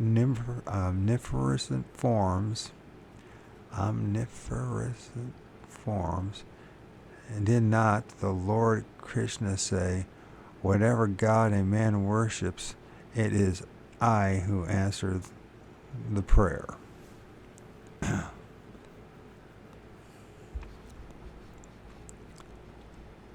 think this is originally the word Hindu had no religious meaning. The Persians called the river Indus the Hindu, and the people who lived near it came to be known as Hindus. So we now call Hinduism, which had no founder and no single scripture. It is not really a religion, as all but at all, but a whole family of religions, philosophies, and practices and types of life. This multiformity has arisen largely through the tolerance that is characteristic in Indian outlook, enabling it to absorb elements already from other cultures such as the Greeks, the Christians, the Islamics exclusive.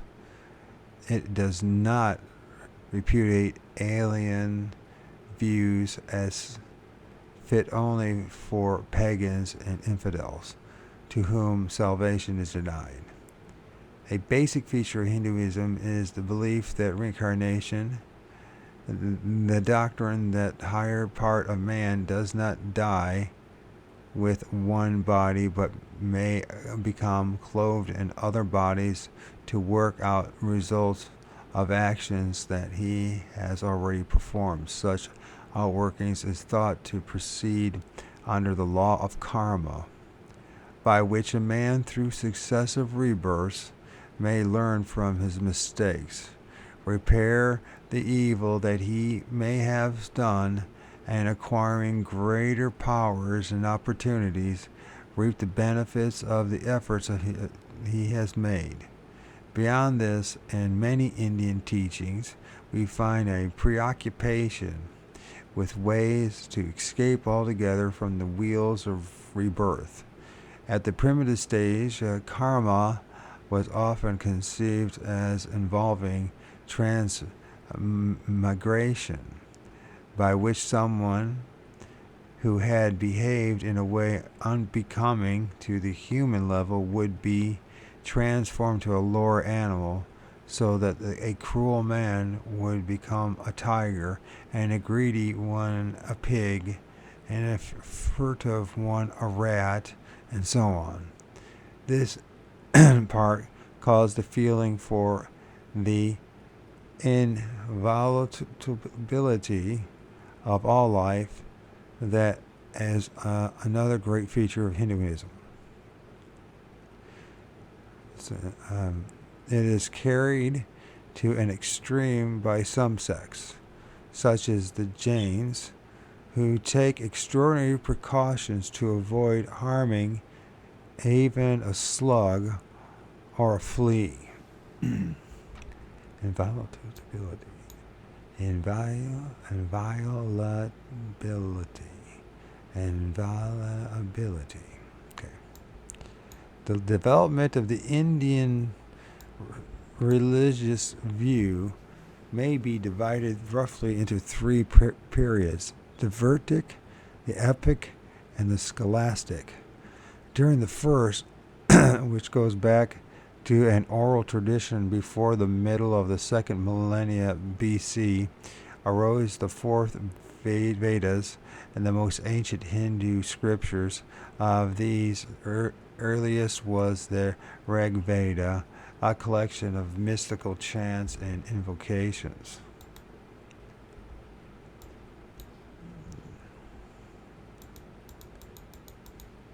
And then we got this dude right here.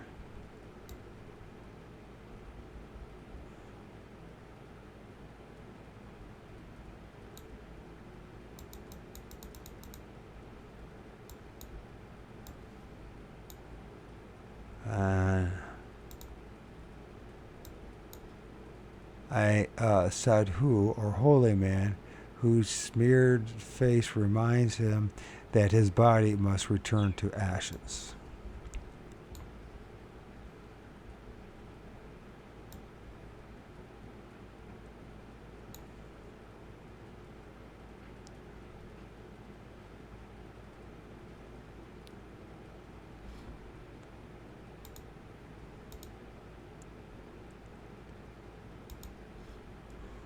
That were afterwards rearranged for ceremonial use in the Yajur and Samaveds. The fourth work of Atharvaveda is one of the most closely related to the subject of this book, because it contains spells from attaining purely material benefit for obtaining. Okay. It was one of the world's first compendiums of white magic. The final part of the Vedas included the Aranyakas, or forest books, and the Upanishads. Upanishads. These last are philosophical commentaries that form the basis of all the late Hindu thought.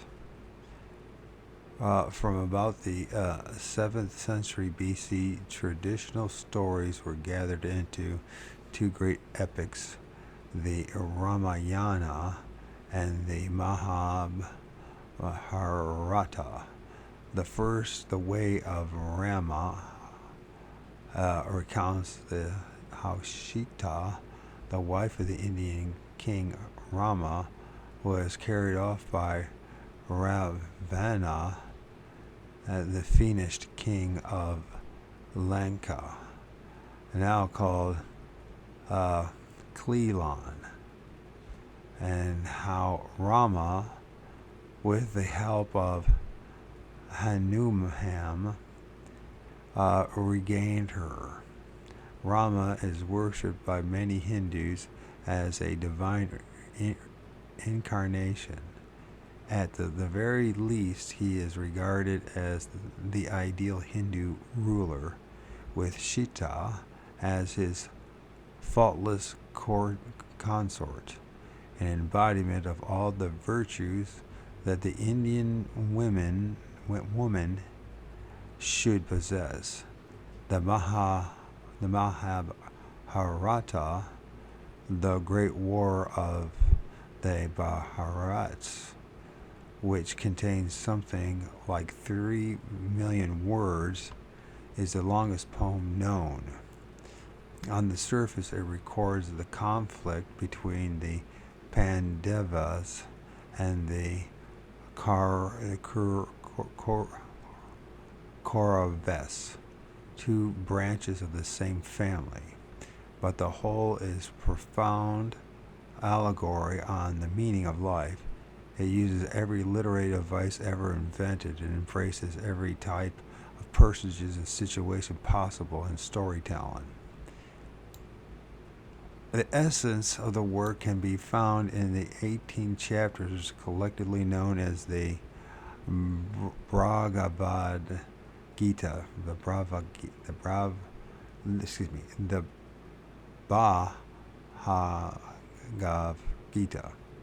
Gita, the sacred song, which is revered as a scripture in itself. There is the Pandavas. Champion Arjuna is found declaring himself unable to shed the blood of the Kauravas, his kinsmen, preferring indeed to give up his own life for their sake. The Lord Krishna, who has assumed the role of Arjuna's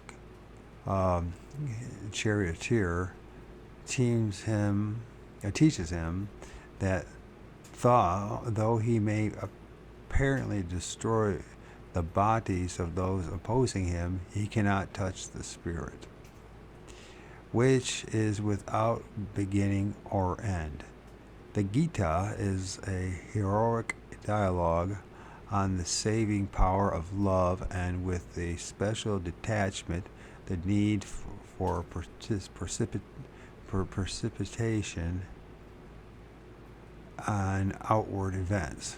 Into this epic period was born the Gautama of Buddha, who set himself to purify Hinduism from the accretions with which the truths had become obscured.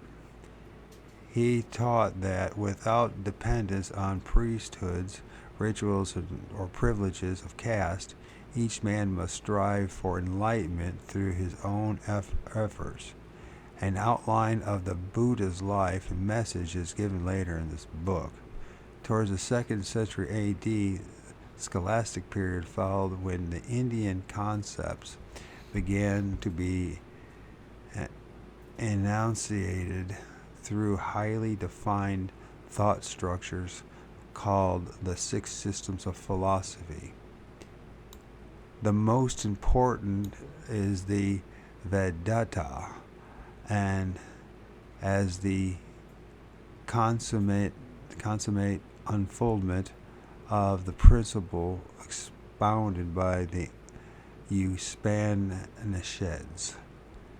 The Atman, or spirit, is identical with Brahman, the absolute. All true development in man is according to the highest Hindu teaching, the processes of realizing this identity. Among the 6 systems one has achieved in the West are the extensive thought of rather than a dubious fame. This is yoga, derived from the Sanskrit yoga, to unite, and the word means the science of attaining oneness with the absolute.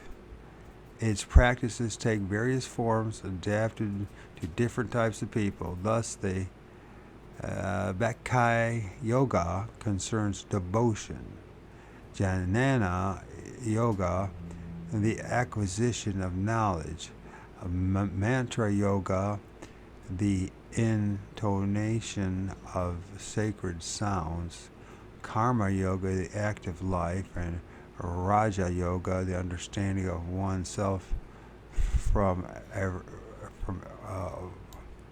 every aspect. To the Western hearer, the word yoga usually suggests the form called Hatha Yoga, the way of bodily control, which he associates with the contortions and the mysterious powers.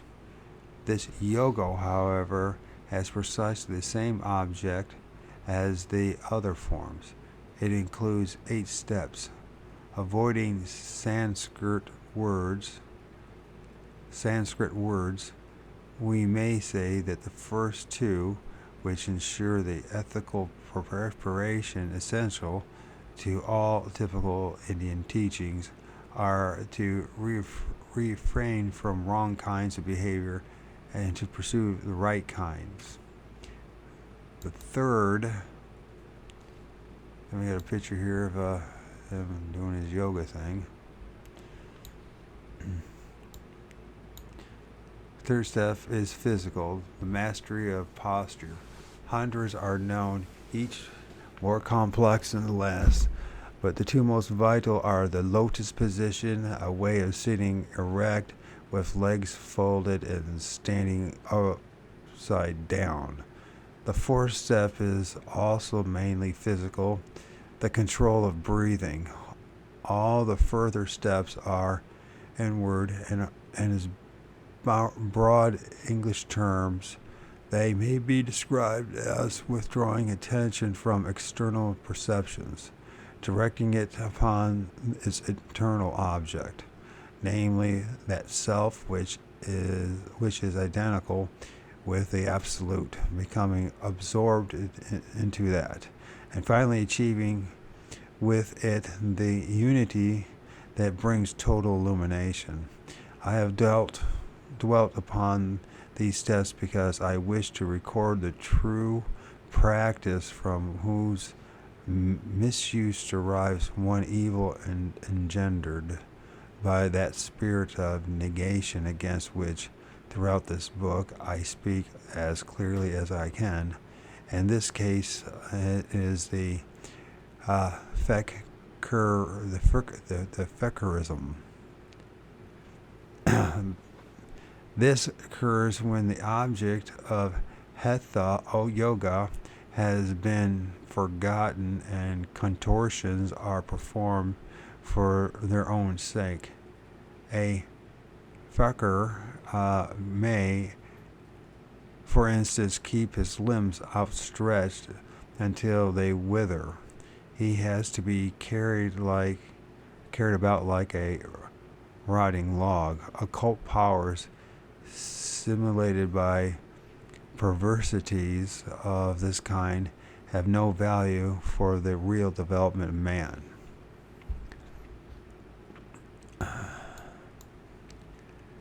A relatively harmless thought, spiritually pointless, so a relatively harmless though spiritually pointless form of farkism is conjuring.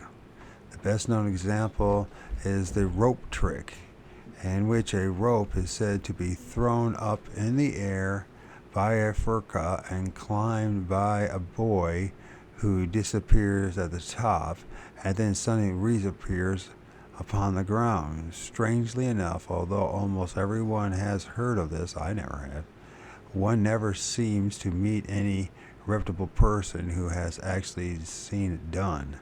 When the present Duke of Windsor was about to tour India as Prince of Wales, the country was scarred for anyone who could perform it, but not one could be discovered. The Asiatic Review, volume 32, number 110 for April 1936, contains an interesting report of a paper read by Major G.H.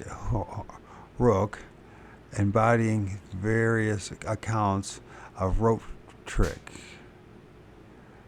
which were later discussed by the audience. That was the period when it was properly attributed to mass hypnosis, but doubt has since been cast upon the possibility of producing an identical hallucination simultaneously in the minds of the crowd. Are you done drawing? No. Okay. What do you want me to? No, I don't you. I don't want you to. I want you to do something. That was the period when it was popularly attributed After to. I'm done with the guitar, am I allowed to make a video? Yeah, but you're gonna have to practice that guitar. Do your art for now, okay? Okay.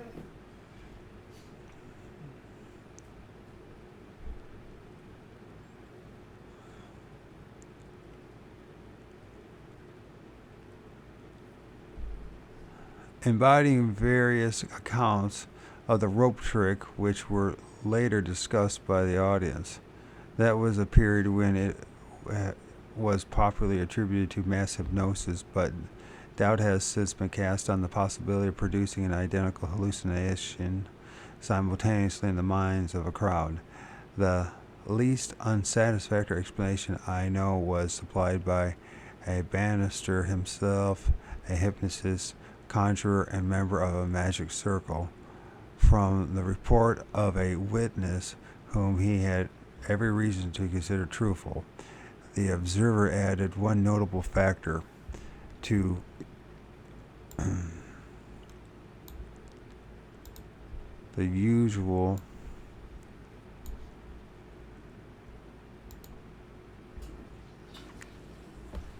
Alright, let's have this thing reboot again.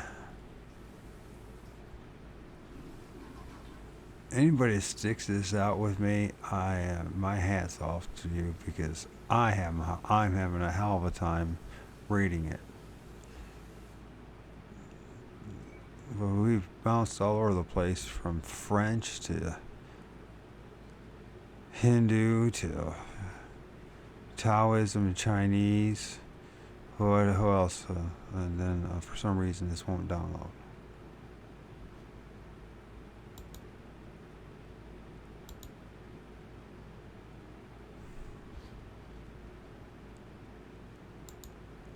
Come on. You can do it. You can make it happen.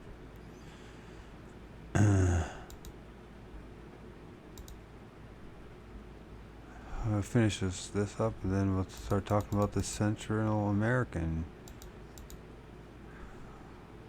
stuff. So there's conjurer Karachi, who performed a version of Indian rope trick in the English countryside.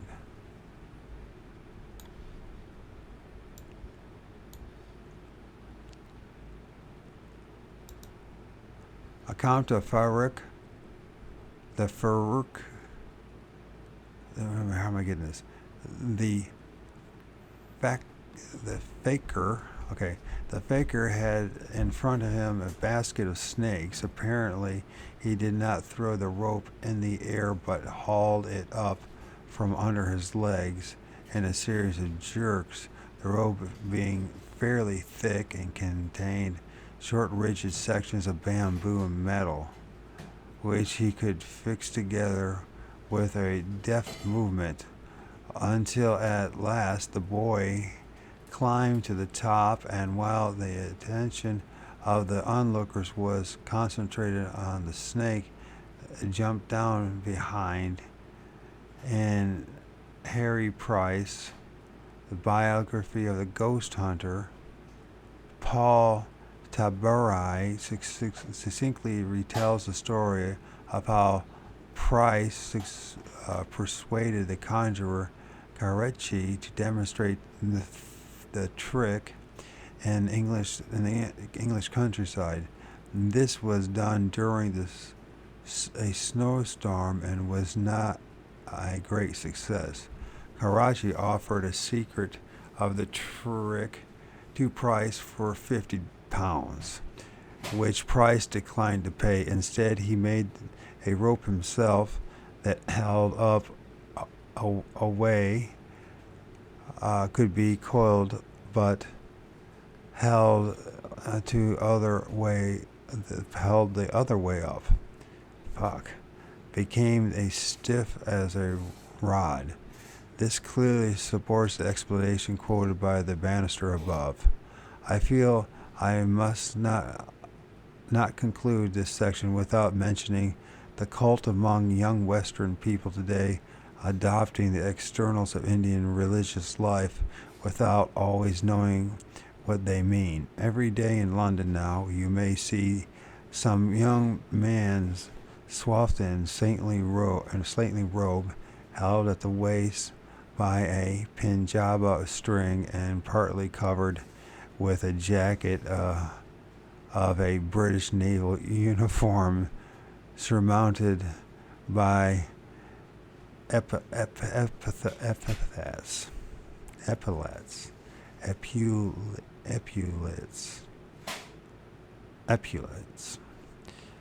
He had displayed a reddish skin hair band, and his feet are shuffled into Persian slippers manufactured in Northampton.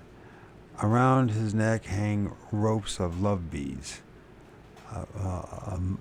Maltese crosses, and ointments from the Portobello Road. Okay. Not long ago, a large group of young people gathered publicly to intone the Hindu sacred symbol though with little notion how it should be pronounced. The sincerity that inspired many of them was no doubt commendable, but the objective result of their effort to produce a word of power such as might materialize an elephant at 20 paces must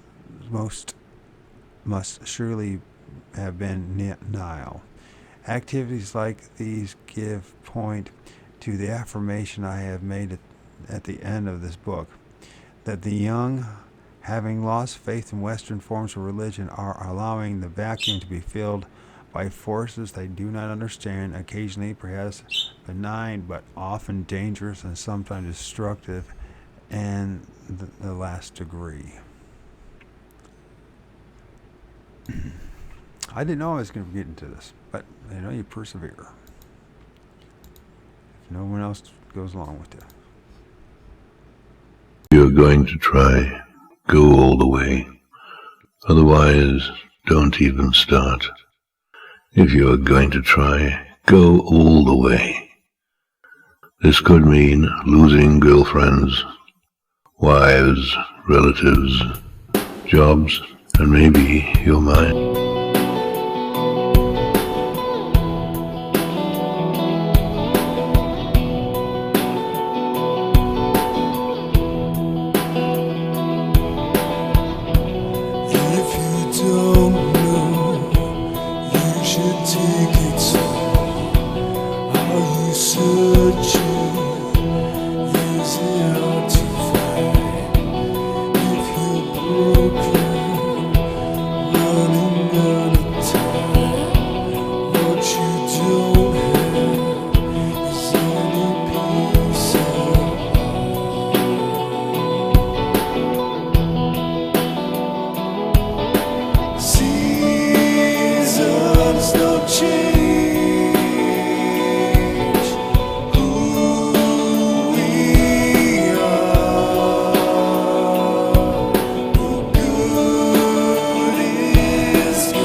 Seasons don't change.